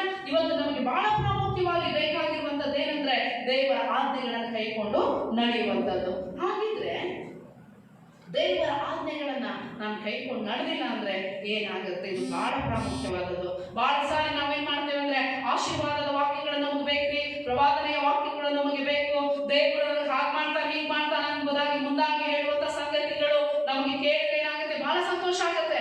ದೇವರು ಏನಾದ್ರು ಕಠಿಣವಾಗಿರುವಂತದನ್ನು ಮಾತನಾಡಿದ್ರೆ ಅಥವಾ ದೇವರ ಆಜ್ಞೆಗಳನ್ನು ಕೈಕೊಂಡು ಹೇಳುವಂತ ಸಂಗತಿಗಳು ಬಂದ್ರೆ ಏನಾಗುತ್ತೆ, ನಮಗೆ ಇಷ್ಟ ಆಗುವುದಿಲ್ಲ. ನಮ್ಮ ಪ್ರವಾದನೆಗಳ ಮೇಲೆ ಪ್ರವಾದನೆಗಳು, ಆಶೀರ್ವಾದದ ಮೇಲೆ ಆಶೀರ್ವಾದಗಳು ಬಂದ್ರೆ ಏನಾಗುತ್ತೆ, ಸಂತೋಷ ಆಗುತ್ತೆ. ಅದು ದೇವ ಮಕ್ಕಳೇ, ನನ್ನನ್ನು ಕೇಳ್ತಿರುವಂತ ನೋಡ್ತಿರುವಂತ ಎಲ್ಲ ದೇವ ಜನರು ನಿಮ್ಗೆ ಸತ್ಯವಾದಂತ ಒಂದು ಸಂಗತಿ ಇರ್ಲಿ, ಗೊತ್ತಿರ್ಲಿ, ಅದೇನಂದರೆ ಆಜ್ಞೆಗಳಿಲ್ಲದೆ ಆಶೀರ್ವಾದಗಳಿಲ್ಲ. ಹಲ್ಲೆಲೂಯಾ. ನಿನಗೆ ಆಶೀರ್ವಾದ ಬೇಕು, ನೀನು ದೇವರ ಆಜ್ಞೆಗಳನ್ನು ಗೌರವಿಸಬೇಕು, ನೀನು ಆಶೀರ್ವಾದವನ್ನ ಹಿಂಬಾಲಿಸುವವನಾಗಬೇಕು, ನೀನು ದೇವರ ಆಜ್ಞೆಗಳನ್ನ ಕೈಕೊಂಡು ನಡೆಯಬೇಕು. ಒಂದು ವೇಳೆ ದೇವರ ಆಜ್ಞೆಗಳಿಲ್ಲ ಅಂದ್ರೆ ಏನಾಗುತ್ತೆ, ನಾವೇನಾಗಿದ್ದೇವೆ ಅಂದ್ರೆ ಕರ್ತನ ಬರೋಣದ ದಿನಕ್ಕೆ ಸಮೀಪವಾಗಿದ್ದೇವೆ. ಈ ದಿನಗಳಲ್ಲೆಲ್ಲ ನಿಮ್ಗೆ ಗೊತ್ತಾಗಿರ್ಬೇಕು, ನಮಗೆಲ್ಲ ಗೊತ್ತಾಗ್ಬಿಟ್ಟಿದೆ ಏನಂತಂದ್ರೆ, ಮನುಷ್ಯನ ಯಾವ ಬಲವಾಗಲಿ, ಅಧಿಕಾರ ಆಗಲಿ, ಸ್ಥಾನಮಾನವಾಗಲಿ, ಹಣ ಆಗಲಿ, ಅಂತಸ್ತಾಗಲಿ, ಏನೇ ಸಂಗತಿಗಳು, ಜ್ಞಾನಗಳಾಗಲಿ, ಬಲ, ಬುದ್ಧಿ, ಯಾವುದೇ ಕೌಶಲ್ಯಗಳಾಗಲಿ ಮನುಷ್ಯರನ್ನ ಕಾಪಾಡಲಿಕ್ಕೆ ಸಾಧ್ಯವಿಲ್ಲ. ಒಬ್ಬನೇ ಒಬ್ಬನು ನನ್ನನ್ನು ನಿನ್ನನ್ನು ಕಾಪಾಡುವಂತವನು, ಆತನ ಯಾರಂತಂದ್ರೆ ಯೇಸು ಕ್ರಿಸ್ತನು. ಆತನನ್ನು ಒಲಿಸಿಕೊಳ್ಬೇಕು ನಾನಂದ್ರೆ, ಆತನ ದಯೆಗೆ ನಾನು ಒಳಗಾಗ್ಬೇಕಂದ್ರೆ ದೇವರ ಆಜ್ಞೆಗಳನ್ನ ನಾನು ಕೈಕೊಂಡು ನಡಿಬೇಕು. ಹಲ್ಲೆಲೂಯಾ. ದೇವರ ಆಜ್ಞೆಗಳನ್ನ ನಾನು ಕೈಕೊಂಡು ದೇವರ ಆಜ್ಞೆಗಳನ್ನೇ ನಡೆಯುವುದಾಗಿದ್ರೆ, ಆತನ ಆಜ್ಞೆಗಳನ್ನ ಪ್ರೀತಿಸಿ ಅದರಲ್ಲಿ ನೆಲೆಗೊಂಡು ನಡೆಯುವುದಾಗಿದ್ರೆ ಪ್ರಿಯರೇ, ನಿಮ್ಗೆ ಸತ್ಯವಾಗಿ ಹೇಳ್ತೇನೆ ಕೇಳ್ರಿ, ಯಾವುದೇ ಸಂಗತಿಗಳು ಪರಿಸ್ಥಿತಿಗಳು ಬಂದರೂ ಸಹಿತ ದೇವರು ತಾನೇ ನಿಮ್ಮ ಮುಂದಾಗಿ ಹೋಗಿ ನಿಮ್ಮನ್ನು ನಡೆಸ್ಕೊಂಡು ಹೋಗ್ತಾರೆ. ನಾವು ಅದನ್ನೇ ನೋಡ್ತಾ ಇದ್ದೇವೆ. ಯೌಷುವನಿಗೆ ದೇವರು ಅದೇ ಹೇಳಿದ್ರು, ಏನಂದ್ರೆ ದೇವರ ಒಡಂಬಡಿಕೆಯ ಮಂಜೂಷವು ಎಲ್ಲ ಇಸ್ರಾಯೇಲರ ಮುಂದಾಗಿ ಹೋಗಿ ಯೋರ್ದಾನಿನಲ್ಲಿ ಇಳಿಯಲಿ. ಹಾಲೆಲೂಯಾ. ಕೇಳ್ತಾ ಇದ್ದೀರಿ? ದೇವರ ಆಜ್ಞಾಶಾಸನವಿರುವಂತ ಈ ದೇವರ ಮಂಜೂಷ ಪೆಟ್ಟಿಗೆಯು ಇಸ್ರಾಯೇಲರ ಮುಂದಾಗಿ ಹೋಗಿ ಯೋರ್ದಾನ್ ಹೊಳೆಯಲ್ಲಿ ಮೊದಲು ಮಾಡಲಿ ಇಳಿಯಲಿ. ಆ ದೇವರ ಮಂಜೂಷ ಪೆಟ್ಟಿಗೆ ಹೊತ್ಕೊಂಡಿರುವಂತ ಯಾಜಕರು ಹೋಗಿ ಕಾಲಿಡುತ್ತಿರುವಾಗಲೇ ದೇವರ ಆಜ್ಞಾಶಾಸನವು ಅಲ್ಲಿ ಹೋಗಿ ಯೋರ್ದಾನ್ ಹೊಳೆಯಲ್ಲಿ ಇಳಿಯುತ್ತಿರುವಾಗಲೇ ಹಾಲೆಲೂಯಾ ಏನಾಗಿದ್ರೆ ದಡಮೀರಿ ಹರಿಯುವ ಯೋರ್ದಾನ್ ಹೊಳೆ ಈ ಭಾರವಾಗ್ಬಿಟ್ಟಿದೆ. ಹಾಲೆಲೂಯಾ. ಹಾಗಿದ್ರೆ ಈ ದಿನಗಳಲ್ಲಿ ನಮ್ಗೆ ಗೊತ್ತಾಗಿದೆ, ಎಷ್ಟು ದಿನ ಅಂತ ಒಳಗಿರುವುದು ಗೊತ್ತಿಲ್ಲ, ಮುಂದೆ ಏನಾಗತ್ತೋ ಅದು ನಮ್ಗೆ ಗೊತ್ತಿಲ್ಲ, ಯಾವಾಗ ಏನ್ ಬರ್ತದೋ ಅದು ನಮ್ಗೆ ಗೊತ್ತಿಲ್ಲ. ಇಡೀ ಲೋಕಕ್ಕೆ ಕಳವಳ, ಇಡೀ ಲೋಕಕ್ಕೆ ಭಯ, ಅಯ್ಯೋ ಮುಂದೇನು ಅನ್ನುವಂತ ಚಿಂತೆ. ಪ್ರಿಯರೇ, ಎಲ್ಲಾ ಚಿಂತೆಗಳಿಂದ ನೀವು ಹೊರಬರಬೇಕಾಗಿದ್ರೆ ಬಹಳ ಪ್ರಾಮುಖ್ಯವಾದಂತ ಸಂಗತಿ ಏನಂತಂದ್ರೆ ನೀವು ದೇವರ ಆಜ್ಞೆಗಳನ್ನ ಕೈಕೊಂಡು ನಡೆಯಬೇಕು. ಎಲ್ಲಿ ದೇವರ ಆಜ್ಞೆಗಳಿಗೆ ವಿರುದ್ಧವಾಗಿದೆಯೋ, ಎಲ್ಲಿ ದೇವರ ಆಜ್ಞೆಗಳನ್ನ ಮೀರಿದೆಯೋ, ಎಲ್ಲಿ ದೇವರ ಆಜ್ಞೆಗಳನ್ನ ತಾತ್ಸಾರ ಮಾಡಿದ್ಯೋ ಅಲ್ಲಿ ನೀನೇನಾಗ್ಬೇಕಂತಂದ್ರೆ ತಿರುಗಿಕೊಳ್ಬೇಕು. ನೋಡ್ರಿ, ಯಾಕೆ ಒಂದು ವೇಳೆ ನಾನು ದೇವರ ಆಜ್ಞೆಗಳನ್ನ ಗೌರವಿಸಲಿಲ್ಲ ಅಂದ್ರೆ ಏನಾಗತ್ತೆ ಎಂಬುದಾಗಿ ನಾವು ನೋಡಿಕೊಳ್ಳೋಣ. ಹಾಲೆಲೂಯಾ. ವಿಮೋಚನ ಕಾಂಡ 23ನೇ ಅಧ್ಯಾಯಕ್ಕೆ ನಮ್ಮ ಸತ್ಯವೇದವನ್ನ ತೆಗೆಯೋಣ. ವಿಮೋಚನ ಕಾಂಡ 23ನೇ ಅಧ್ಯಾಯ 25ನೇ ವಚನ 26ನೇ ವಚನ ನಾವು ನೋಡಿಕೊಳ್ಳೋಣ. ದಯಮಾಡಿ ಎಲ್ಲ ವಾಕ್ಯಗಳನ್ನ ಗಮನ ಇಟ್ಟು ನೋಡ್ರಿ ಮತ್ತು ಮಾರ್ಕ್ ಮಾಡ್ಕೊಳ್ರಿ. ಅದು ಮುಗಿದ ಮೇಲೆ ಸಹಿತ ನೀವು ಅದನ್ನ ಮನನ ಮಾಡಿ ಓದಿಕೊಳ್ರಿ. ವಿಮೋಚನ ಕಾಂಡ 23ನೇ ಅಧ್ಯಾಯ 25, 26ನೇ ವಚನ ಏನ್ ಹೇಳುತ್ತೆ ನೋಡ್ರಿ. ನಿಮ್ಮ ದೇವರಾದ ಯೆಹೋವನೊಬ್ಬನನ್ನೇ ಆರಾಧಿಸಬೇಕು, ಆಗ ಆತನು ನಿಮ್ಮ ಅನ್ನಪಾನಗಳನ್ನು ಆಶೀರ್ವದಿಸುವನು, ನಿಮ್ಮೊಳಗೆ ಯಾವ ವ್ಯಾಧಿಯೂ ಉಂಟಾಗದಂತೆ ಮಾಡುವನು. ನಿಮ್ಮ ದೇಶದಲ್ಲಿ ಗರ್ಭಸ್ರಾವವಾಗಲಿ ಬಂಜತನವಾಗಲಿ ಇರುವುದೇ ಇಲ್ಲ, ನಿಮಗೆ ಸಂಪೂರ್ಣವಾದ ಆಯಸ್ಸನ್ನು ಕೊಡುವನು. ಹಾಲೆಲೂಯಾ. ಏನಂತ 25ನೇ ವಚನ, ನಿಮ್ಮ ದೇವರಾದ ಯೆಹೋವನೊಬ್ಬನನ್ನೇ ಆರಾಧಿಸಬೇಕು, ಆಗ ಆತನು ನಿಮ್ಮ ಅನ್ನಪಾನಗಳನ್ನು ಆಶೀರ್ವದಿಸುವನು, ನಿಮ್ಮೊಳಗೆ ಯಾವ ವ್ಯಾಧಿಯೂ ಉಂಟಾಗದಂತೆ ಮಾಡುವನು. ನಿಮ್ಮ ದೇಶದಲ್ಲಿ ಗರ್ಭಸ್ರಾವವಾಗಲಿ ಬಂಜತನವಾಗಲಿ ಇರುವುದೇ ಇಲ್ಲ, ನಿಮಗೆ ಸಂಪೂರ್ಣವಾದ ಆಯಸ್ಸನ್ನು ಕೊಡುವೆನು. ಹಾಲೆಲೂಯಾ. ಹಾಲೆಲೂಯಾ. ನನ್ನ ಅನ್ನಪಾನಗಳನ್ನು ದೇವರು ಆಶೀರ್ವಾದ ಮಾಡಬೇಕಾಗಿದ್ರೆ, ನನಗೆ ಯಾವ ವ್ಯಾಧಿ ಉಂಟಾಗಬಾರ್ದಾಗಿದ್ರೆ, ನನಗೆ ಸಂಪೂರ್ಣವಾದಂತ ಆಯಸ್ಸು ನನಗೆ ಬೇಕಾಗಿದ್ರೆ ನಾನೇನ್ ಮಾಡ್ಬೇಕ್ರಿ? ನನ್ನ ದೇವರಾದ ಯೆಹೋವನನ್ನ ಆರಾಧಿಸುವವನಾಗಿರಬೇಕು. ಹಾಲೆಲೂಯಾ. ನಾನೇನ್ ಮಾಡ್ತಾ ಇದ್ದೇನೆ? ಈ 21ನೇ ಶತಮಾನದಲ್ಲಿ ಬಹಳಷ್ಟು ಇಂಟರ್ನೆಟ್ ಬೆಳೆದಿದ್ರಿ, ಬಹಳಷ್ಟು ಟೆಕ್ನಾಲಜಿ ಬೆಳೆದಿದ್ರಿ, ಬಹಳಷ್ಟು ಆಕರ್ಷಣೆಗಳು ಲೋಕದಲ್ಲಿ ನಮ್ಮನ್ನ ಆಕರ್ಷಿತರನ್ನಾಗಿ ಮಾಡುವಂತ ಅನೇಕ ಸಂಗತಿಗಳಿದೆ. ದೇವರ ವಾಕ್ಯ ಕೈಯಲ್ಲಿ ಇಟ್ಕೊಂಡಿದ್ದೇವೆ, ಆದ್ರೆ ಬಹಳಷ್ಟು ಸಂಗತಿಗಳಲ್ಲಿ ಆಕರ್ಷಿತರಾಗಿ ಅವುಗಳ ಹಿಂದೆ ಹೋಗ್ತಾ ಇದ್ದೇವೆ. ಅದು ದೇವರ ವಾಕ್ಯ ಹೇಳುತ್ತೆ ಸ್ಪಷ್ಟವಾಗಿ. ಏನಂತ? ನಾವು ಯಾವುದನ್ನ ಆರಾಧಿಸುವವರಾಗಿರ್ಬಾರ್ದು, ಯಾವುದರ ಹಿಂದೆ ನಾನು ಹೋಗ್ಬಾರ್ದು. ನನ್ನ ದೃಷ್ಟಿಯನ್ನ ಯಾರ ಹಿಂದೆ ಇರ್ಬೇಕ್ರಿ? ದೇವರ ಹಿಂದೆ. ಅದಕ್ಕೆ ನೋಡಿ 25ನೇ ವಚನ ಹೇಳುತ್ತೆ, ನಿಮ್ಮ ದೇವರಾದ ಯೆಹೋವನೊಬ್ಬನನ್ನೇ ಆರಾಧಿಸಬೇಕು. ಕೆಲವು ಫಿಲ್ಮ್ ಆಕ್ಟ್ರೆಸ್ ಎಲ್ಲ ದೇವರಾಗಿಬಿಟ್ಟಿದ್ದಾರೆ, ಕೆಲವು ಸ್ಪೋರ್ಟ್ಸ್ ಮ್ಯಾನ್ಗಳೆಲ್ಲ ಏನಾಗ್ಬಿಟ್ಟಿದ್ದಾರೆ, ಅವ್ರಿಗೆ ಹೀರೋಗಳು, ಅವ್ರನ್ನ ಅವ್ರು ಏನ್ ಮಾಡಿದ್ದಾರೆ? ಹಿಂಬಾಲಿಸುವವರು, ಆರಾಧಿಸುವವರಾಗಿದ್ದಾರೆ. ಇನ್ನೂ ಕೆಲವೊಂದು ಸಂಗತಿಗಳನ್ನ ಆರಾಧಿಸುವವರಾಗಿದ್ದಾರೆ. ಹಾಲೆಲೂಯಾ. ವ್ಯಕ್ತಿಗಳನ್ನ ಆರಾಧಿಸುವುದರಿಂದ ಏನೂ ಸಿಗುವುದಿಲ್ಲ. ಪ್ರಿಯರೇ, ಸೃಷ್ಟಿಕರ್ತನಾಗಿರುವಂತ ದೇವರು ಒಬ್ಬನೇ ಒಬ್ಬ. ಆತನನ್ನ ನೀನು ಆರಾಧಿಸುವವನಾಗಿದ್ರೆ ಮಾತ್ರ ದೇವರು ನಿನ್ನ ಅನ್ನಪಾನಗಳನ್ನು ಆಶೀರ್ವದಿಸ್ತಾನೆ. ನಿನಗೆ ಯಾವ ವ್ಯಾಧಿ ಉಂಟಾಗದಂತೆ ಕರ್ತನು ನಿನ್ನನ್ನು ಕಾಪಾಡಲಿಕ್ಕಿದ್ದಾನೆ ಮತ್ತು ಪೂರ್ಣಾಯುಷ್ಯವನ್ನ ದೇವರು ನಿನಗೆ ಕೊಡ್ತಾನೆ. ಹಾಲೆಲೂಯಾ. ನಮಗೆ ಗೊತ್ತಿರ್ಬೇಕು, ಸುಮ್ಮನೆ ಇದ್ರ ಬೆನ್ನ ಹತ್ಕೊಂಡು ಹೋಗ್ಬಿಟ್ಟಿವೆ, ಇದನ್ನ ಮಾಡ್ತಾ ಇದ್ದೀವಿ. ದೇವರ ವಾಕ್ಯವನ್ನ ನಾವು ಗೌರವಿಸ್ತಾ ಇಲ್ಲ, ದೇವರ ವಾಕ್ಯವನ್ನ, ದೇವರ ಆಜ್ಞೆಗಳನ್ನ ಕೈಕೊಂಡು ನಡೀತಾ ಇಲ್ಲ. ಅದಕ್ಕೋಸ್ಕರವಾಗಿ ಏನಾಗ್ಬಿಟ್ಟಿದ್ರೆ ಅನೇಕ ತರವಾದಂತ ರೋಗಗಳು. ಒಂದು ವೇಳೆ ಈಗಿರುವಂತ ರೋಗಗಳನ್ನು ಎಣಿಸುವುದಾದ್ರೆ ಅದನ್ನ ಲೆಕ್ಕ ಹಾಕ್ಲಿಕ್ಕೆ ಆಗ್ತಾ ಇವೆ. ಒಂದಾದ ತಕ್ಷಣ ಒಂದು ಮೆಡಿಸನ್ ಬರುತ್ತೆ ಅಂದ ತಕ್ಷಣ ಮತ್ತೊಂದು ರೋಗ ಪ್ರಾರಂಭ ಆಗಿಬಿಟ್ಟಿರ್ತದೆ. ಹಾಲೆಲೂಯಾ. ಅದಕ್ಕಿನ್ನೇ ಮೆಡಿಸನ್ ಎಲ್ಲ ರಿಸರ್ಚ್ ಮಾಡ್ತಾ ಇರ್ತಾರೆ, ಅಷ್ಟರೊಳಗೆ ಮತ್ತೊಂದು ಬಂದ್ಬಿಡುತ್ತೆ. ಈಗ ನೋಡಿ ಕೊರೋನಾ ವೈರಸ್ ಬಂದ್ಬಿಟ್ಟೈತೆ ಅಂತ ಹೇಳಿ ಮೆಡಿಸನ್ ಎಲ್ಲ ರಿಸರ್ಚ್ ಮಾಡ್ಬೇಕಂತ ಇದ್ದಾರೆ, ಇನ್ನೂ ಯಾರಿಗೂ ಆಗ್ತಾ ಇಲ್ಲ. ಹಾಲೆಲೂಯಾ. ಮೆಡಿಸನ್ ತರ್ತಿದೆ, ಡಾಕ್ಟರ್ಸ್ ನಮ್ಮ ಹೀರೋಗಳು, ಹೌದು 100% ಅವ್ರು ನಮಗೋಸ್ಕರವಾಗಿ ಸತತವಾಗಿ ಕಾರ್ಯನಿರತರಾಗಿದ್ದಾರೆ. ಅದು ಒಂದು ಸಂಗತಿ ನೆನಪಿರಲಿ ಪ್ರಿಯರೇ, ಆ ಡಾಕ್ಟರ್ ಸಹಿತ ದೇವರು ನಿರ್ಮಿಸಿರುವಂತ ಮನುಷ್ಯರ ಹೊರತು ದೇವರಲ್ಲ. ಈ ಲೋಕದಲ್ಲಿ ದೇವರ ಸ್ಥಾನವನ್ನು ಯಾರು ತುಂಬಲಿಕ್ಕಾಗುವುದಿಲ್ಲ. ನನ್ನನ್ನ ನಿನ್ನನ್ನ ಸೃಷ್ಟಿ ಮಾಡಿದಂತ ಯೆಹೋವನೊಬ್ಬನನ್ನೇ ನೀನು ಆರಾಧಿಸುವವನಾಗಿದ್ರೆ ಮಾತ್ರ ದೇವರು ನಿನ್ನ ಅನ್ನಪಾನಗಳನ್ನು ಆಶೀರ್ವದಿಸ್ತಾನೆ ಮತ್ತು ನಿನಗೆ ಯಾವ ವ್ಯಾಧಿ ಉಂಟಾಗದಂತೆ ಆತನು ಕಾಪಾಡುತ್ತಾನೆ. ಪೂರ್ಣ ಆಯುಷ್ಯವನ್ನು ಕರ್ತನು ನಿನಗೆ ಕೊಡ್ಲಿಕ್ಕಿದ್ದಾನೆ. ಎಷ್ಟು ಜನರಿಗೆ ಭಯ ಆಗ್ಬಿಟ್ಟಿದ್ದಲ್ರಿ, ಅಯ್ಯೋ ಇರ್ತೇನೋ ಇಲ್ಲೋ, ಸತ್ತೋಗ್ಬಿಡ್ತೇನೋ, ಏನಾಗುತ್ತೆ, ನನ್ನ ಮಕ್ಕಳಿಗೇನು, ನನ್ನ ಭವಿಷ್ಯತ್ತೇನು, ಮುಂದೆ ಏನು ಅನ್ನುವಂಥ ಭಯ ಇಡೀ ಲೋಕವನ್ನ ಆವರಿಸಿಕೊಂಡ್ಬಿಟ್ಟಿದೆ. ಯಾವುದಕ್ಕೆ ಈ ಭಯ ಗೊತ್ತಾ? ದೇವರ ಆಜ್ಞೆಗಳನ್ನ ನಾನು ಉಲ್ಲಂಘಿಸಿದ್ದರಿಂದ, ದೇವರ ಆಜ್ಞೆಗಳನ್ನ ನಾನು ಧಿಕ್ಕರಿಸಿದ್ದರಿಂದ, ದೇವರ ಆಜ್ಞೆಗಳನ್ನ ತಾತ್ಸಾರ ಮಾಡಿದ್ದರಿಂದ, ದೇವರ ಆಜ್ಞೆಗಳನ್ನ ಅಲಕ್ಷ್ಯ ಮಾಡಿದ್ದರಿಂದ. ಪ್ರಿಯರೇ, ದೇವರ ಆಜ್ಞೆಗಳನ್ನ ಕೈಗೊಂಡು ನಾನು ನಡೆಯುವುದಾಗಿದ್ರೆ ಏನೇ ಬರಲಿ, ನೋಡ್ರಿ ಯೋರ್ದಾನ್ ಹೊಳೆಯಲ್ಲಿ ಅವ್ರು ನಡುವಿನ ಹರಿಯುತ್ತಿರುವಂತ ನದಿಯಲ್ಲಿ ಕಾಲಿಡ್ತಾ ಇದ್ದಾರೆ, ಅದು ನಿಂತು ಹೋಗ್ಬಿಟ್ಟಿದೆ. ಪ್ರಿಯರೇ, ಇವತ್ತು ದೇವರ ವಾಕ್ಯ ಅಥವಾ ದೇವರ ಆಜ್ಞೆಗಳನ್ನ ಕೈಗೊಂಡು ನಡೆಯುವಂತ ವ್ಯಕ್ತಿ ನೀನಾಗಿದ್ರೆ ನಿನ್ನ ಮುಂದೆ ಏನೇ ಬರಲಿ, ಯಾವುದೇ ಸಂಗತಿಗಳು ಬರಲಿ, ದೇವರು ನಿನ್ನ ಮುಂದಾಗಿ ಹೋಗ್ಲಿಕ್ಕಿದ್ದಾನೆ. ಹಲ್ಲೆಲೂಯಾ. ನೀನು ಗೋಳಾಡ್ಬೇಕಂತ ಅವಶ್ಯಕತೆ ಇಲ್ಲ, ನೀನು ಕೂಗಾಡ್ಬೇಕಂತ ಅವಶ್ಯಕತೆ ಇಲ್ಲ. ಇಸ್ರಾಯೇಲರ ದೇವರು ಕಾನಾನ್ ದೇಶಕ್ಕೆ ಕರೆದುಕೊಂಡು ಬರುವಾಗ, ಪ್ರಿಯರೇ, ದೇವರ ವಾಕ್ಯದಲ್ಲಿ ನೋಡಿಕೊಳ್ತೇವೆ, ದೇವರವರ ಮುಂದಾಗಿ ಹೋಗಿ ಯುದ್ಧವನ್ನು ಮಾಡಿದ್ದಾರೆ. ಎಲ್ಲಾ ಸ್ಥಳಗಳಲ್ಲಿ ಅವರಿಗೆ ಜಯವನ್ನು ಕೊಡ್ತಾ ಬಂದಿದ್ದಾರೆ. ಆದ್ರೆ ಇಸ್ರಾಯೇಲರು ಯಾವಾಗ ದೇವರಿಗೆ ತಿರುಗಿ ಬಿದ್ದಿದ್ದಾರೋ, ಇಸ್ರಾಯೇಲರು ಯಾವಾಗ ದೇವರಿಗೆ ವಿರೋಧವಾಗಿ ನಡೆದುಕೊಂಡಿದ್ದಾರೋ, ಯಾವಾಗ ದೇವರ ಆಜ್ಞೆಗಳನ್ನು ಉಲ್ಲಂಘಿಸಿದಾರೋ, ಅಲ್ಲೆಲ್ಲ ಅವರು ಅಪಜಯವನ್ನು ಹೊಂದಿದ್ದಾರೆ. ಯಾಕಿವತ್ತು ಲೋಕ, ಯಾಕಿವತ್ತು ನಾವು ಅಪಜಯಕ್ಕೆ ಗುರಿಯಾಗಿದ್ದೇವೆ? ಯಾಕಿವತ್ತು ನಾವು ಭಯದಲ್ಲಿ ಜೀವಿಸ್ತಾ ಇದ್ದೇವೆ? ಯಾಕಿವತ್ತು ನಾವು ಕಳವಳದಲ್ಲಿ, ಗಲಿಬಿಲಿಯಲ್ಲಿ, ಅನೇಕ ರೋಗಗಳಲ್ಲಿ ನಾವು ದಾಟಿ ಹೋಗ್ತಾ ಇದ್ದೇವೆ? ಕಾರಣ ಒಂದೇ ಒಂದು, ನನ್ನ ಅವಿಧೇಯತೆ. ನಾನು ದೇವರಿಗೆ ಅವಿಧೇಯನಾಗಿ ನಡ್ಕೊಂಡಿದ್ದೇನೆ, ವಿಧೇಯನಾಗ್ತಾ ಇಲ್ಲ, ದೇವರ ವಾಕ್ಯಗಳನ್ನು ಗೌರವಿಸ್ತಾ ಇಲ್ಲ. ದೇವರಿಂದ ಆಶೀರ್ವಾದ ಬೇಕಾ, ಅದನ್ನು ತೆಗೆದುಕೊಳ್ತಾ ಇದ್ದೇನೆ.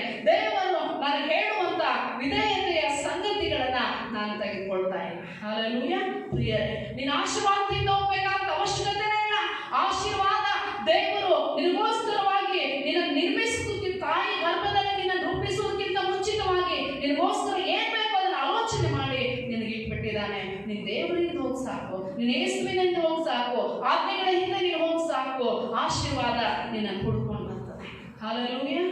ಆಶೀರ್ವಾದಕ್ಕಾಗಿ ಹಂಬಲಿಸುವುದು, ಚಿಂತಿಸುವುದು, ಪ್ರಯಾಸ ಪಡುವುದು ಬೇಡ್ರಿ. ಯೇಸುವಿನ ಆಜ್ಞೆಗಳನ್ನು ಕೈಕೊಂಡು ನಡೆಯುವುದಕ್ಕೆ ಮಾತ್ರ ನಾವು ಗಮನ ಕೊಟ್ಟರೆ ಸಾಕು. ಪ್ರಿಯರೇ, ದೇವರು ನಮ್ಮ ಅನ್ನಪಾನಗಳನ್ನು ಆಶೀರ್ವದಿಸ್ತಾನೆ. ಯಾವ ವ್ಯಾಧಿ ಹಲ್ಲೆಲೂಯಾ, ಯಾವ ವ್ಯಾಧಿ ನೋಡ್ರಿ, ಇಸ್ರಾಯೇಲ್ ದೇಶದಲ್ಲಿ ಏನ್ ಮಾಡ್ತಾ ಇದ್ದಾರೆ, ಅವ್ರನ್ನ ಎಲ್ಲ ಇಸ್ರಾಯೇಲನ್ನ ಐಗುಪ್ತ ದೇಶದಲ್ಲಿ ಇಸ್ರಾಯೇಲನ್ನ ಕರ್ಕೊಂಡು ಬರ್ಬೇಕಾಗಿದ್ರೆ 3 ದಿನ ರಾತ್ರಿ ಹಗಲು ಐಗುಪ್ತದವರಿಗೆ ಕತ್ತಲೆ ಉಂಟಾಯ್ತಂತೆ. ಕತ್ತಲೆ ಯಾವ ರೀತಿ, ಯಾವ ಮಟ್ಟಕ್ಕಿತ್ತಂದ್ರೆ, ಕತ್ತಲಲ್ಲಿ ಒಬ್ಬರ ಮುಖ ಒಬ್ಬರಿಗೆ ಕಾಣಿಸ್ತಾ ಇರಲಿಲ್ಲ. ಅವ್ರು ತಡವರಿಸ್ತಾ ಇದ್ರಂತೆ. ಎಲ್ಲ ಐಗುಪ್ತರು ತಡವರಿಸ್ತಾ ಇದ್ರು. ಆದ್ರೆ ಇಸ್ರಾಯೇಲರು ಗೋಷೆನ್ ಸೀಮೆಯಲ್ಲಿದ್ರು, ಅಲ್ಲಿ ಮಾತ್ರ ಬೆಳಕಿತ್ತು. ಪ್ರಿಯರೇ, ನಾನು ನೀವು ಆರಾಧಿಸುವಂತ ದೇವರು ಮಾತ್ರವೇ ನನಗೆ ನಿನಗೆ ಬಿಡುಗಡೆಯನ್ನು ಕೊಡುವಂತ ದೇವರು, ನನಗೆ ನಿನಗೆ ಆಯುಷ್ಯವನ್ನು ಕೊಡುವಂತ ದೇವರು, ನನಗೆ ನಿನಗೆ ಆರೋಗ್ಯವನ್ನು ಕೊಡುವಂತ ದೇವರು. ಅಂತ ದೇವರು ನನಗೋಸ್ಕರವಾಗಿ ಮಹತ್ ಕಾರ್ಯಗಳನ್ನು ಮಾಡುವುದಕ್ಕೆ ಶಕ್ತನಾಗಿದ್ದಾನೆ. ಆದ್ರೆ ಹೊಸ ಒಡಂಬಡಿಕೆಯ ಮಂಜೂಷ ಪೆಟ್ಟಿಗೆ ಆದಂತ ನಾವುಗಳು ಏನ್ ಮಾಡ್ಬೇಕಂತೆ, ನಮ್ಮ ಹೃದಯದ ಹಲಗೆಯಲ್ಲಿ ದೇವರ ಆಜ್ಞೆಗಳನ್ನ ಬರೆದಿಟ್ಕೊಳ್ಬೇಕು. ಹಲ್ಲೆಲೂಯಾ. ದೇವರ ಆಜ್ಞೆ ಏನ್ ಹೇಳ್ತದೋ, ದೇವರ ವಾಕ್ಯ ಏನ್ ಹೇಳ್ತದೋ, ದೇವರು ಯಾವುದನ್ನ ನನಗೋಸ್ಕರವಾಗಿ ನಿನಗೋಸ್ಕರವಾಗಿ ಮಾಡುವುದಾಗಿ ಹೇಳ್ತಾ ಇದ್ದಾನೋ ಅದೇ ಮಾರ್ಗದಲ್ಲಿ ನಾನು ಹೋಗ್ಬೇಕು. ಹಲ್ಲೆಲೂಯಾ. ಅದನ್ನ ಬಿಟ್ಟು ಎಡಕ್ಕಾಗ್ಲಿ ಬಲಕ್ಕಾಗ್ಲಿ ನಾವು ತಿರುಗಿಕೊಳ್ಬಾರ್ದ್ರಿ. ಪ್ರಿಯರೇ, ಇವತ್ತು ನಾವು ದೇವರನ್ನ ಬಿಟ್ಟುಬಿಟ್ಟಿದ್ದರಿಂದ ಈ ಲೋಕಕ್ಕೆ ಈ ರೀತಿಯಾದಂತ ರೋಗಗಳನ್ನ, ಮರಣವನ್ನ, ವ್ಯಾಧಿಯನ್ನ, ಭಯವನ್ನ, ಕಳವಳ, ಗಲಿಬಿಲಿಗಳನ್ನ ನಾವು ನೋಡ್ತಾ ಇದ್ದೇವೆ. ಈ ದೇವರ ವಾಕ್ಯವನ್ನ ಕೇಳುವಂತ ಪ್ರಿಯ ಜನರೇ, ಕೇಳ್ರಿ. ಇವತ್ತು ದೇವರ ವಾಕ್ಯವನ್ನ ಗೌರವಿಸುವಂತದ್ದು, ದೇವರ ಆಜ್ಞೆಗಳನ್ನ ಕೈಕೊಂಡು ನಡೆಯುವಂಥದ್ದು ಬಹಳ ಪ್ರಾಮುಖ್ಯವಾಗಿದೆ. ಅದಕ್ಕೋಸ್ಕರವಾಗಿ ನಾವು ದೇವರ ವಾಕ್ಯಕ್ಕೆ ನಮ್ಮನ್ನು ಒಪ್ಪಿಸಿಕೊಡೋಣ. ಹಲ್ಲೆಲೂಯಾ. ಮತ್ತೆ ಅದೇ ರೀತಿ ಯಾಜಕ ಕಾಂಡ 26ನೇ ಅಧ್ಯಾಯಕ್ಕೆ ನಾವು ಸತ್ಯವೇದವನ್ನ ತೆಗೆಯೋಣ. ಹಲ್ಲೆಲೂಯಾ. ಯಾಜಕ ಕಾಂಡ 26ನೇ ಅಧ್ಯಾಯ. ಯಾಜಕ ಕಾಂಡ 26ನೇ ಅಧ್ಯಾಯ 3ರಿಂದ ಯಾಜಕ ಕಾಂಡ 26ನೇ ಅಧ್ಯಾಯ 3ರಿಂದ 13ರವರೆಗೆ ನಮ್ಮ ಸತ್ಯವೇದದಲ್ಲಿ ನಾವು ಓದಿಕೊಳ್ಳೋಣ. ದಯಮಾಡಿ ನಾನು ಬೇಗ ಓದ್ತೇನೆ, ಆಮೇಲೆ ಇದನ್ನು ಮಾರ್ಕ್ ಮಾಡ್ಕೊಂಡು ನಿಮ್ಮ ಮನೆಯಲ್ಲಿ ತಪ್ಪದೆ ಅದನ್ನು ಓದ್ರಿ. ಯಾಜಕ ಕಾಂಡ 26ನೇ ಅಧ್ಯಾಯ 3ರಿಂದ ನಾವು 13ರವರೆಗೆ ಓದಿಕೊಳ್ಳೋಣ. ನೀವು ನನ್ನ ನಿಯಮಗಳನ್ನು ಕೈಕೊಂಡು, ನೋಡಿ ಮೇಲೆ ನೋಡ್ರಿ, ಹೆಡ್ಡಿಂಗ್ ಅದರಲ್ಲಿ ಓದ್ಕೊಳ್ಳೋಣ. ವಿಧೇಯತೆಯಿಂದ ಕ್ಷೇಮವು, ಅವಿಧೇಯತ್ವದಿಂದ ಶಿಕ್ಷೆಯು ಉಂಟಾಗುವುದನ್ನು ಎಚ್ಚರಿಸುವುದು. ಓಕೆ, ಓಕೆ, 3ನೇ ವಚನ. ನೀವು ನನ್ನ ನಿಯಮಗಳನ್ನು ಕೈಕೊಂಡು ನನ್ನ ಆಜ್ಞೆಗಳನ್ನು ಅನುಸರಿಸಿ ನಡೆದರೆ ನಾನು ಮುಂಗಾರು ಹಿಂಗಾರು ಮಳೆಗಳನ್ನು ಆಯಾ ಕಾಲದಲ್ಲಿ ಬರಮಾಡುವೆನು. ನಿಮ್ಮ ಹೊಲಗಳು ಒಳ್ಳೆ ಬೆಳೆಯನ್ನು ಕೊಡುವವು, ತೋಟದ ಮರಗಳು ಬಹಳ ಫಲ ಕೊಡುವವು. ಕಣ ತುಳಿಸುವ ಕೆಲಸವು ದ್ರಾಕ್ಷಿ ಬೆಳೆಯ ಪರ್ಯಂತರೂ, ದ್ರಾಕ್ಷಿ ಬೆಳೆಯನ್ನು ಕೂಡಿಸುವ ಕೆಲಸವು ಬಿತ್ತನೆಯ ಕಾಲದ ಪರ್ಯಂತರೂ ನಡೆಯುವು. ನೀವು ಸಮೃದ್ಧಿಯಾಗಿ ಊಟ ಮಾಡುವಿರಿ, ನಿಮ್ಮ ದೇಶದಲ್ಲಿ ನಿರ್ಭಯವಾಗಿ ವಾಸ ಮಾಡುವಿರಿ.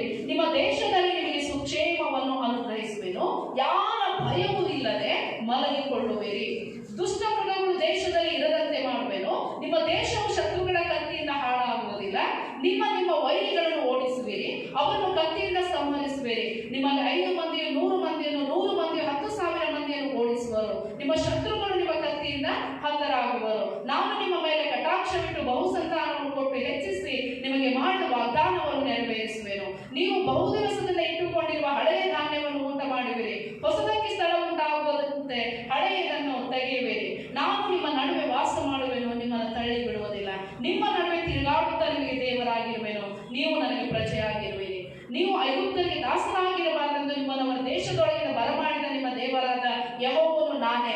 ನಿಮ್ಮನ್ನು ಕುಗ್ಗಿಸಿದ ನೊಗಗಳನ್ನು ಮುರಿದು ನೀವು ನೆಟ್ಟಗೆ ನಿಂತು ನಡೆಯುವಂತೆ ಮಾಡಿದನಲ್ಲವೇ. ಇದು ಆಶೀರ್ವಾದ. ದೇವರ ನಿಯಮಗಳನ್ನು ಅನುಸರಿಸಿ ನೀವು ನಡೆದ್ರೆ ಇದು ಆಶೀರ್ವಾದ. ಒಂದು ವೇಳೆ ದೇವರ ನಿಯಮಗಳನ್ನು ನೀವು ಅನುಸರಿಸದೆ ನಡೆದ್ರೆ ಏನಾಗುತ್ತೆ? ಹಾಗಿದ್ರೆ 14ನೇ ವಚನ, 15ನೇ ವಚನ, 16ನೇ ವಚನ ನೋಡ್ಕೊಳ್ಳೋದು ದಯಮಾಡಿ ಬೇಗ. ಆದರೆ ಯಾವಾಗ ದೇವರ ಆಜ್ಞೆಗಳನ್ನು ನಿಯಮಗಳನ್ನು ಅನುಸರಿಸಿ ನಡೆಯುವುದಿಲ್ಲವೋ ಅವಾಗ ಏನಾಗ್ತದೆ ನೋಡ್ರಿ. ಆದರೆ ನೀವು ನನ್ನ ಮಾತನ್ನು ಕೇಳದೆ ಈ ಆಜ್ಞೆಗಳನ್ನೆಲ್ಲ ಅನುಸರಿಸದೆ ನನ್ನ ನಿಯಮಗಳನ್ನು ಬೇಡವೆಂದು ನನ್ನ ವಿಧಿಗಳನ್ನು ತಳ್ಳಿಬಿಟ್ಟರೆ, ನೀವು ನನ್ನ ಆಜ್ಞೆಗಳನ್ನು ಅನುಸರಿಸದೆ ನನ್ನ ನಿಬಂಧನೆಗಳನ್ನು ಮೀರಿ ನಡೆದರೆ ನಾನು ನಿಮಗೆ ಮಾಡುವುದೇನೆಂದರೆ ಕ್ಷಯರೋಗ, ಚಳಿ ಜ್ವರ ಮುಂತಾದ ಭಯಂಕರ ವ್ಯಾಧಿಗಳನ್ನು ನಿಮ್ಮಲ್ಲಿ ಇರುವಂತೆ ಮಾಡುವೆನು. ಇವುಗಳ ದೆಸೆಯಿಂದ ನೀವು ಕಂಗೆಟ್ಟವರಾಗಿಯೂ ಮನಗುಂದಿದವರಾಗಿಯೂ ಇರುವಿರಿ. ಹಲ್ಲೆಲೂಯಾ. ದೇವರ ನಿಯಮಗಳನ್ನು ಅನುಸರಿಸಿಕೊಂಡು ನೀವು ನಡೆದರೆ ದೇವರು ನಿಮ್ಮನ್ನು ಆಶೀರ್ವಾದ ಮಾಡ್ತಾನೆ ಎಂಬುದಾಗಿ ಹೇಳಿದ್ದಾನೆ. ಈ ದೇವರ ವಾಕ್ಯವನ್ನು ಕೇಳುವಂತ ಎಲ್ಲಾ ದೇವ ಜನರೇ, ದಯವಿಟ್ಟು ನಮ್ಮ ಹೃದಯವನ್ನು ನಾವು ಇವತ್ತು ಪರೀಕ್ಷೆ ಮಾಡಿಕೊಳ್ಳೋಣ. ಎಷ್ಟಾಗಿ ದೇವರ ವಾಕ್ಯಗಳನ್ನು ನಾವು ಗೌರವಿಸ್ತಾ ಇದ್ದೇವೆ, ದೇವರ ಆಜ್ಞೆಗಳನ್ನು ಕೈಕೊಂಡು ನಡೀತಾ ಇದ್ದೇವೆ, ನಮ್ಮನ್ನು ಪರೀಕ್ಷೆ ಮಾಡಿಕೊಳ್ಳೋಣ. ನೀನು ದೇವರ ಆಜ್ಞೆಗಳನ್ನು ಕೈಕೊಂಡು ನಿಯಮಗಳನ್ನು ಅನುಸರಿಸಿ ನಡೆಯುವಂತವನಾಗಿದ್ರೆ ನಿನಗೆ ದೇವರ ಆಶೀರ್ವಾದ. ಒಂದು ವೇಳೆ ದೇವರ ಆಜ್ಞೆಗಳನ್ನ ನಿಯಮಗಳನ್ನು ಅನುಸರಿಸಿ ನಡೆಯದವನಾಗಿದ್ರೆ ದೇವರು ಏನ್ ಮಾಡ್ತಾನಂತ ನೋಡ್ರಿ. 14ನೇ ವಚನ, 15ನೇ ವಚನ ಹೆಂಗ್ ಹೇಳ್ತದೆ ಅಂದ್ರೆ, ಆದರೆ ನೀವು ನನ್ನ ಮಾತನ್ನು ಕೇಳದೆ ಈ ಆಜ್ಞೆಗಳನ್ನೆಲ್ಲ ಅನುಸರಿಸದೆ ನನ್ನ ನಿಯಮಗಳನ್ನು ಬೇಡವೆಂದು ನನ್ನ ವಿಧಿಗಳನ್ನು ತಳ್ಳಿಬಿಟ್ಟರೆ, ನೀವು ನನ್ನ ಆಜ್ಞೆಗಳನ್ನು ಅನುಸರಿಸದೆ ನನ್ನ ನಿಬಂಧನೆಗಳನ್ನು ಮೀರಿ ನಡೆದರೆ ನಾನು ನಿಮಗೆ ಮಾಡುವುದೇನೆಂದರೆ ಕ್ಷಯರೋಗ, ಚಳಿ ಜ್ವರ ಮುಂತಾದ ಭಯಂಕರ ವ್ಯಾಧಿಗಳನ್ನು ನಿಮ್ಮಲ್ಲಿ ಇರುವಂತೆ ಮಾಡುವೆನು. ಇವುಗಳ ದೆಸೆಯಿಂದ ನೀವು ಕಂಗೆಟ್ಟವರಾಗಿಯೂ ಮನಗುಂದಿದವರಾಗಿಯೂ ಇರುವಿರಿ. ಹಾಗಿದ್ರೆ ಯಾಕೆ ಲೋಕಕ್ಕಿಂತ ಸಂಗತಿಗಳು ಇಷ್ಟು ಭಯಂಕರವಾದಂತಹ ವ್ಯಾಧಿಯು, ಯಾಕೆ ಮರಣ ಅಂತ ನಮ್ಗೆ ಗೊತ್ತಾಗ್ತಾ ಇದೆ ಪ್ರಿಯರೇ? ದೇವರ ವಾಕ್ಯವನ್ನ ಕೇಳುವಂತ ದೇವ ಜನರೇ, ದಯವಿಟ್ಟು ಒಂದು ಸಾರಿ ಇಡೀ ಲೋಕವನ್ನ ನೀವು ಹಿಂತಿರುಗಿ ನೋಡ್ರಿ. ಏನಾಗ್ತಾ ಇದೆ ಲೋಕದಲ್ಲಿ, ಏನಾಗ್ತಾ ಇದೆ ಜನರ ಮಧ್ಯದಲ್ಲಿ, ಎಂತೆಂತ ವ್ಯಾಧಿಗಳು, ಅದಕ್ಕೆ ಔಷಧಿನೇ ಇಲ್ಲ, ಯಾವುದೇ ರೀತಿಯಾದಂತ ಮೆಡಿಸನ್ ಕಂಡುಹಿಡಿಯಲಿಕ್ಕೆ ಆಗ್ತಾ ಇಲ್ಲ. ಯಾಕೆ ಜನರು ಕಂಗೆಟ್ಟವರಾಗಿದ್ದಾರೆ, ಕಳವಳದಿಂದ ಕೂತಿದ್ದಾರೆ, ಎಷ್ಟು ಭಯದಿಂದ ನೋಡ್ರಿ, ಭಯದಿಂದ ಅವ್ರು ಏನ್ ಮಾಡ್ತಾ ಇದ್ದಾರೆ, ಅಯ್ಯೋ ಏನಾಗ್ತದೆ ಅನ್ನುವಂತ ಭಯದಲ್ಲಿ ಜೀವಿಸ್ತಾ ಇದ್ದಾರೆ. ಏನಕ್ಕೆ ಕಾರಣ ಪ್ರಿಯರೇ? ದೇವರ ವಾಕ್ಯವನ್ನ, ದೇವರ ಆಜ್ಞೆಗಳನ್ನ, ದೇವರ ನಿಯಮಗಳನ್ನ ನೀನು ಅನುಸರಿಸದೆ ಇರುವುದರಿಂದ. ಈಗ ಎಲ್ಲಾ ಚೆನ್ನಾಗಿದ್ದೇವೆ, ಎಲ್ಲರೂ ಚೆನ್ನಾಗಿದ್ದೇವೆ, ಹೊಸ ವರ್ಷದಲ್ಲಿ ಎಲ್ಲರೂ ಕುಣಿದಾಡಿದ್ದೇನೋ, ಕೊಂಡಾಡಿದ್ದೇನೋ, ಹಾರಾಡಿದ್ದೇನೋ, ಎಷ್ಟು ಸಂತೋಷವಾಗಿದ್ರು. ಏನಾಯ್ತ್ರಿ? ಹಲ್ಲೆಲೂಯಾ. ಮಾರ್ಚ್ ಅಂತ ಬಂದ ತಕ್ಷಣ ನಾವು ನೋಡ್ತಾ ಇದ್ದೀವಿ, ಹೊಸ ವರ್ಷದಿಂದಾನೆ ಎಲ್ಲಾ ಕಡೆ ಇಡೀ ಲೋಕದಲ್ಲಿ ಮರಣಿಸುವವರ ಸಂಖ್ಯೆ ಎಣಿಸ್ಲಿಕ್ಕೆ ಆಗ್ತಾ ಇಲ್ಲ. ಎಲ್ಲಾ ದೇಶಗಳಲ್ಲಿ, ರಾಷ್ಟ್ರಗಳಲ್ಲಿ ಭಯದಿಂದ ತುಂಬಿ ಎಲ್ಲರೂ ದೇವರನ್ನ ಆರಾಧಿಸ್ತಾ ಇದ್ದಾರೆ, ಎಲ್ಲರೂ ದೇವರ ಕಡೆಗೆ ತಿರುಗಿಕೊಳ್ತಾ ಇದ್ದಾರೆ, ಎಲ್ಲರೂ ದೇವರನ್ನ ಒಟ್ಟಾಗಿ ಒಮ್ಮನಸ್ಸಿನಿಂದ ಕೂಗ್ತಾ ಇದ್ದಾರೆ. ಅಯ್ಯೋ ದೇವರೇ ನಮ್ಮನ್ನು ರಕ್ಷಿಸಬಹುದಾಗಿ ಬೀದಿ ಬೀದಿಗಳಲ್ಲಿ ಅವ್ರು ಮೊಣಕಾಲೂರಿ ಪ್ರಾರ್ಥನೆ ಮಾಡ್ತಾ ಇದ್ದಾರೆ. ಯಾಕೆ ಗೊತ್ತಾ? ಈಗ ಗೊತ್ತಾಗಿದೆ, ನನ್ನ ಅವಿಧೇಯತೆಯಿಂದ ದೇವರ ಆಜ್ಞೆಗಳನ್ನ, ದೇವರ ನಿಯಮಗಳನ್ನ ನಾನು ಮುರಿದು ಬಿಟ್ಟಿದ್ದರಿಂದ, ದೇವರನ್ನ ಗೌರವಿಸದೆ ಇರುವುದರಿಂದಲೇ ದೇವರು ಏನ್ ಮಾಡಿದ್ದಾನೆ. ಇಲ್ಲಿ ವಾಕ್ಯ ಹೇಳ್ತದೆ ನೋಡ್ರಿ, ನೀವು ನನ್ನ ಆಜ್ಞೆಗಳನ್ನ, ನಿಯಮಗಳನ್ನ ಅನುಸರಿಸದೆ ಇರುವುದರಿಂದ, ನನ್ನ ವಿಧಿಗಳನ್ನು ನೀವು ತಳ್ಳಿಬಿಟ್ಟಿದ್ದರಿಂದ ನಾನು ಏನ್ ಮಾಡ್ತೇನೆ, ನಿಮಗೆ ಮೀರಿ ನಡೆದರೆ ನಾನು ನಿಮಗೆ ಮಾಡುವುದೇನೆಂದರೆ 16ನೇ ವಚನ, ಕ್ಷಯರೋಗ, ಚಳಿ ಜ್ವರ ಮುಂತಾದ ಭಯಂಕರ ವ್ಯಾಧಿಗಳು ನಿಮ್ಮಲ್ಲಿ ಇರುವಂತೆ ಮಾಡುವನು. ಇವುಗಳ ದೆಸೆಯಿಂದ ನೀವು ಕಂಗೆಟ್ಟವರಾಗಿಯೂ ಮನಗುಂದಿದವರಾಗಿಯೂ ಇರುವಿರಿ. ಯಾಕೆ ನಾವು ಈಗ ಲಾಕ್ಡೌನ್ ಆಗಿ, ಯಾಕೆ ನಾವು ಮನೆಯೊಳಗೆ ಇದ್ದೀವಿ, ಯಾಕೆ ನಾವು ಕಂಗೆಟ್ಟೇವಿ, ಯಾಕೆ ನಾವು ಮನಗುಂದಿದ್ದೇವೆ, ಯಾಕೆ ಚಳಿ ಜ್ವರಗಳು, ಯಾಕೆ ಭಯಂಕರವಾದಂಥ ವ್ಯಾಧಿಗಳು ಎಂಬುದಾಗಿ ನಮ್ಗೆ ಗೊತ್ತಾ ಪ್ರಿಯರೇ?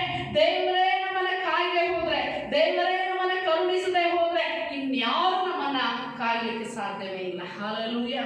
ಪ್ರಿಯರೇ, ಇಸ್ರಾಯೇಲನ್ನ ಕಾಯುವಾತನು ತೂಕಡಿಸುವುದಿಲ್ಲ, ನಿದ್ರಿಸುವುದಿಲ್ಲ. ಆದ್ರೆ 24 ತಾಸು ದೇವರ ಮಕ್ಕಳನ್ನ ಕಾಯುವುದಕ್ಕೆ ಶಕ್ತನಾಗಿದ್ದಾನೆ. ಆದ್ರೆ ದೇವ ಮಗುವಾಗಿರುವಂತ ನಾವುಗಳು ದೇವರ ಆಜ್ಞೆಗಳನ್ನು ಉಲ್ಲಂಘಿಸಿದ್ದರಿಂದ, ದೇವರ ನಿಯಮಗಳನ್ನು ಮುರಿದು ಬಿಟ್ಟಿದ್ದರಿಂದ ದೇವರು ಏನ್ ಮಾಡಿದ್ದಾನೆ ಅಂತಂದ್ರೆ ಆ ಅವಿಧೇಯತೆಗೆ ತಕ್ಕ ಹಾಗೆ ನಮ್ಮ ಮಧ್ಯದಲ್ಲಿ ಅಥವಾ ಈ ಜಗತ್ತಿನಲ್ಲಿ ಅನೇಕ ರೋಗಗಳಿಗೆ ಒಳಗಾಗಿ ಮನಗುಂದಿದವರಾಗಿ ಕಂಗೆಟ್ಟವರಾಗಿ ಇರುವಂತೆ ಮಾಡಿದ್ದಾನೆ. ಹಾಗಿದ್ರೆ ಇನ್ನು ಎಷ್ಟು ದಿನ ಅಂತ ಇದರಲ್ಲೇ ಹೋಗ್ಬೇಕಾಗಿದೆ? ಇದಕ್ಕೆ ಪರಿಹಾರ ಇಲ್ವಾ? ಇದಕ್ಕೇನಾದ್ರೂ ಯಾವುದೇ ಮಾರ್ಗಗಳಿಲ್ವಾ? ಅಥವಾ ದೇವರು ಇದಕ್ಕೇನಾದ್ರೂ ಕರುಣೆ ತೋರಿಸಿ ನಮಗೆ ಸಹಾಯ ಮಾಡಲಿಕ್ಕೆ ಶಕ್ತ ಇಲ್ವಾ? ಪ್ರಿಯರೇ, ದೇವರಿಗೆ ಈಗಲೂ ಸಹಿತ ಮನಸ್ಸಿದೆ. ಏನಂತಂದ್ರೆ, ನನ್ನ ಮಗುವೆ ನಿನ್ನ ನಾಶನಕ್ಕೆ ಗುರಿ ಆಗೋದು ಬೇಡ. ನೋಡಿ, ದುಷ್ಟನ ಸಾವಿನಲ್ಲಿ ಲೇಷವಾದರೂ ದೇವರಿಗೆ ಸಂತೋಷವಿಲ್ಲಂತೆ. ಯಾಕೆ ಅಂತಂದ್ರೆ ಆತನ ಸಾವು ಆತನಿಗೆ ಇಷ್ಟ ಇಲ್ಲ. ನಾವೇನು ಸಾಯಬಾರದು ಎಂಬುದಾಗಿ ದೇವರು ನನಗೋಸ್ಕರ ನಿನಗೋಸ್ಕರವಾಗಿ ಆತನ ಕಲ್ವಾರಿ ಕ್ರೂಜಲ್ಲಿ ಮರಣವನ್ನು ಅಪ್ಪಿದ್ದಾನೆ. ನನಗೋಸ್ಕರವಾಗಿ ಪ್ರಾಣವನ್ನೇ ಕೊಟ್ಟವನು ನನಗೆ ನಿನಗೆ ಏನ್ ಬೇಕೋ ಅದನ್ನು ಕೊಡುವುದಕ್ಕೆ ಶಕ್ತನಾಗಿದ್ದಾನೆ. ಪ್ರಿಯರೇ, ದೇವರು ನನಗೋಸ್ಕರವಾಗಿ ಏನಾದರೂ ಮಾಡಬೇಕಾಗಿದ್ರೆ ಆತನಿಗೆ ಒಂದು ನಿಯಮವಿದೆ. ಆತನದೇ ಆಗಿರುವಂತ ದೇವರ ವಿಧಿಗಳಿದ್ದಾವೆ. ನಾನೇನ್ ಮಾಡ್ಬೇಕಂದ್ರೆ ಅವುಗಳನ್ನ ಕೈಕೊಂಡು ನಡೆಯಬೇಕು. ಹಲ್ಲೆಲೂಯಾ.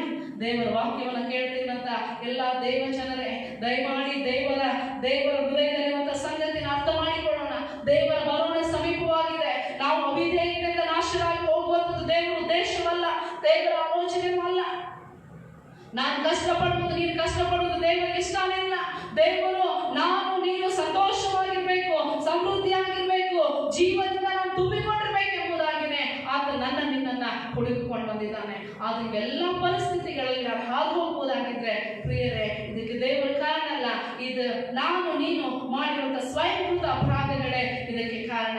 ಆದ್ರಿಂದ ದೇವರ ವಾಕ್ಯವನ್ನು ಕೇಳುವಂತ ಪ್ರತಿಯೊಬ್ಬ ದೇವ ಜನರೇ, ಇವತ್ತು ನಾವೇನ್ ಮಾಡೋದಂದ್ರೆ ಪಶ್ಚಾತ್ತಾಪದಿಂದ ದೇವರ ಕಡೆಗೆ ತಿರುಗಿಕೊಳ್ಳೋಣ. ದೇವರ ವಾಕ್ಯ ಹೇಳುತ್ತೆ, ನೀನು ದೇವರ ಆಜ್ಞೆಗಳನ್ನು ಕೈಕೊಂಡು ನಡೆಯುವುದಾಗಿದ್ರೆ ನಿನಗೆ ಮೇಲು, ದೇವರಿಗೆ ನೀನು ವಿಧೇಯನಾಗಿದ್ರೆ ನಿನಗೇನು ಸುಕ್ಷೇಮ. ನೀನು ದೇವರಿಗೆ ಅವಿಧೇಯನಾಗುವುದರ ನಿಮಿತ್ತವಾಗಿ ನಿನಗೇನಾಗಿದೆ? ಅನೇಕ ಕಷ್ಟಗಳು, ಅನೇಕ ರೀತಿಯಾದಂಥ ವ್ಯಾಧಿಗಳನ್ನ ನಾನು ನಿಮಗೆ ಬರಮಾಡ್ತೇನೆ ಎಂಬುದಾಗಿ ನೋಡ್ರಿ. ಅದೇ ರೀತಿಯಾಗಿ ಹಲ್ಲೆಲೂಯಾ. ಯಾಜಕಕಾಂಡ 26ನೇ ಅಧ್ಯಾಯ, ಯಾಜಕಕಾಂಡ 26ನೇ ಅಧ್ಯಾಯ 14 ಮತ್ತು 16 ನಾವು ನೋಡಿಕೊಳ್ಳೋಣ. 14 ಮತ್ತು 16 ನಾವು ನೋಡಿಕೊಂಡಿದ್ದೇವೆ. ಹಲ್ಲೆಲೂಯಾ. ಅದರಲ್ಲಿ ನಾವು ನೋಡ್ಬೇಕಾದದ್ದೇನೆಂದ್ರೆ, ನೀವು ನನ್ನ ಆಜ್ಞೆಗಳನ್ನು ಮೀರಿ ನಡೆದರೆ ನಾನು ಏನ್ ಮಾಡ್ತೀನಿ ಅಂತ ಹೇಳ್ತಾನೆ. ಕ್ಷಯ ರೋಗ, ಚಳಿ ಜ್ವರ, ಎಲ್ಲಾ ಕಡೆಯಲ್ಲೇ ಚಳಿ ಜ್ವರ. ಈ ಕೊರೋನಾ ವೈರಸ್ ಸಹಿತ ಹೆಂಗ್ ಬಂದಿದ್ರಿ? ಚಳಿ ಜ್ವರ ತಗೊಂಡೇ ಬಂದಿದ್ದದು, ಜ್ವರದಿಂದಾನೇ ಬಂದ್ಬಿಟ್ಟೈತೆ. ನಾನು ಈ ವಾಕ್ಯಗಳನ್ನು ನೋಡ್ತಾ ಇರುವಾಗ ಎಲ್ಲೆಲ್ಲಿ ದೇವಚಂದ್ರು ದೇವರಿಗೆ ವಿರೋಧವಾಗಿದ್ದಾರೆ ಅಲ್ಲೆಲ್ಲ ಉಷ್ಣ ಜ್ವರ, ಚಳಿ ಜ್ವರ ಎಲ್ಲ ತಗೊಂಡೇ ಬಂದ್ಬಿಟ್ಟಿದ್ದಾರೆ ನೋಡ್ರಿ. ಹಲ್ಲೆಲೂಯಾ. ಅದಕ್ಕೆ ನಾವೇನ್ ಮಾಡೋದಂದ್ರೆ ವಾಕ್ಯಗಳನ್ನು ಕೇಳುತ್ತಿರುವಾಗಲೇ ದೇವರಿಗೆ ನಾವು ಒಳಗಾಗೋಣ ಪ್ರಿಯರೇ. ದೇವರ ಆಜ್ಞೆಗಳನ್ನು ಕೈಕೊಂಡು ನಡೆಯುವುದಕ್ಕೆ ನಮ್ಮನ್ನ ನಾವು ಒಪ್ಪಿಸಿಕೊಳ್ಳೋಣ. ಹಲ್ಲೆಲೂಯಾ. ಅದೇ ರೀತಿ ಧರ್ಮೋಪದೇಶ ಕಾಂಡ 28ನೇ ಅಧ್ಯಾಯವನ್ನ ನಾವು ನೋಡಿಕೊಳ್ಳೋಣ. ಧರ್ಮೋಪದೇಶ ಕಾಂಡ 28ನೇ ಅಧ್ಯಾಯ.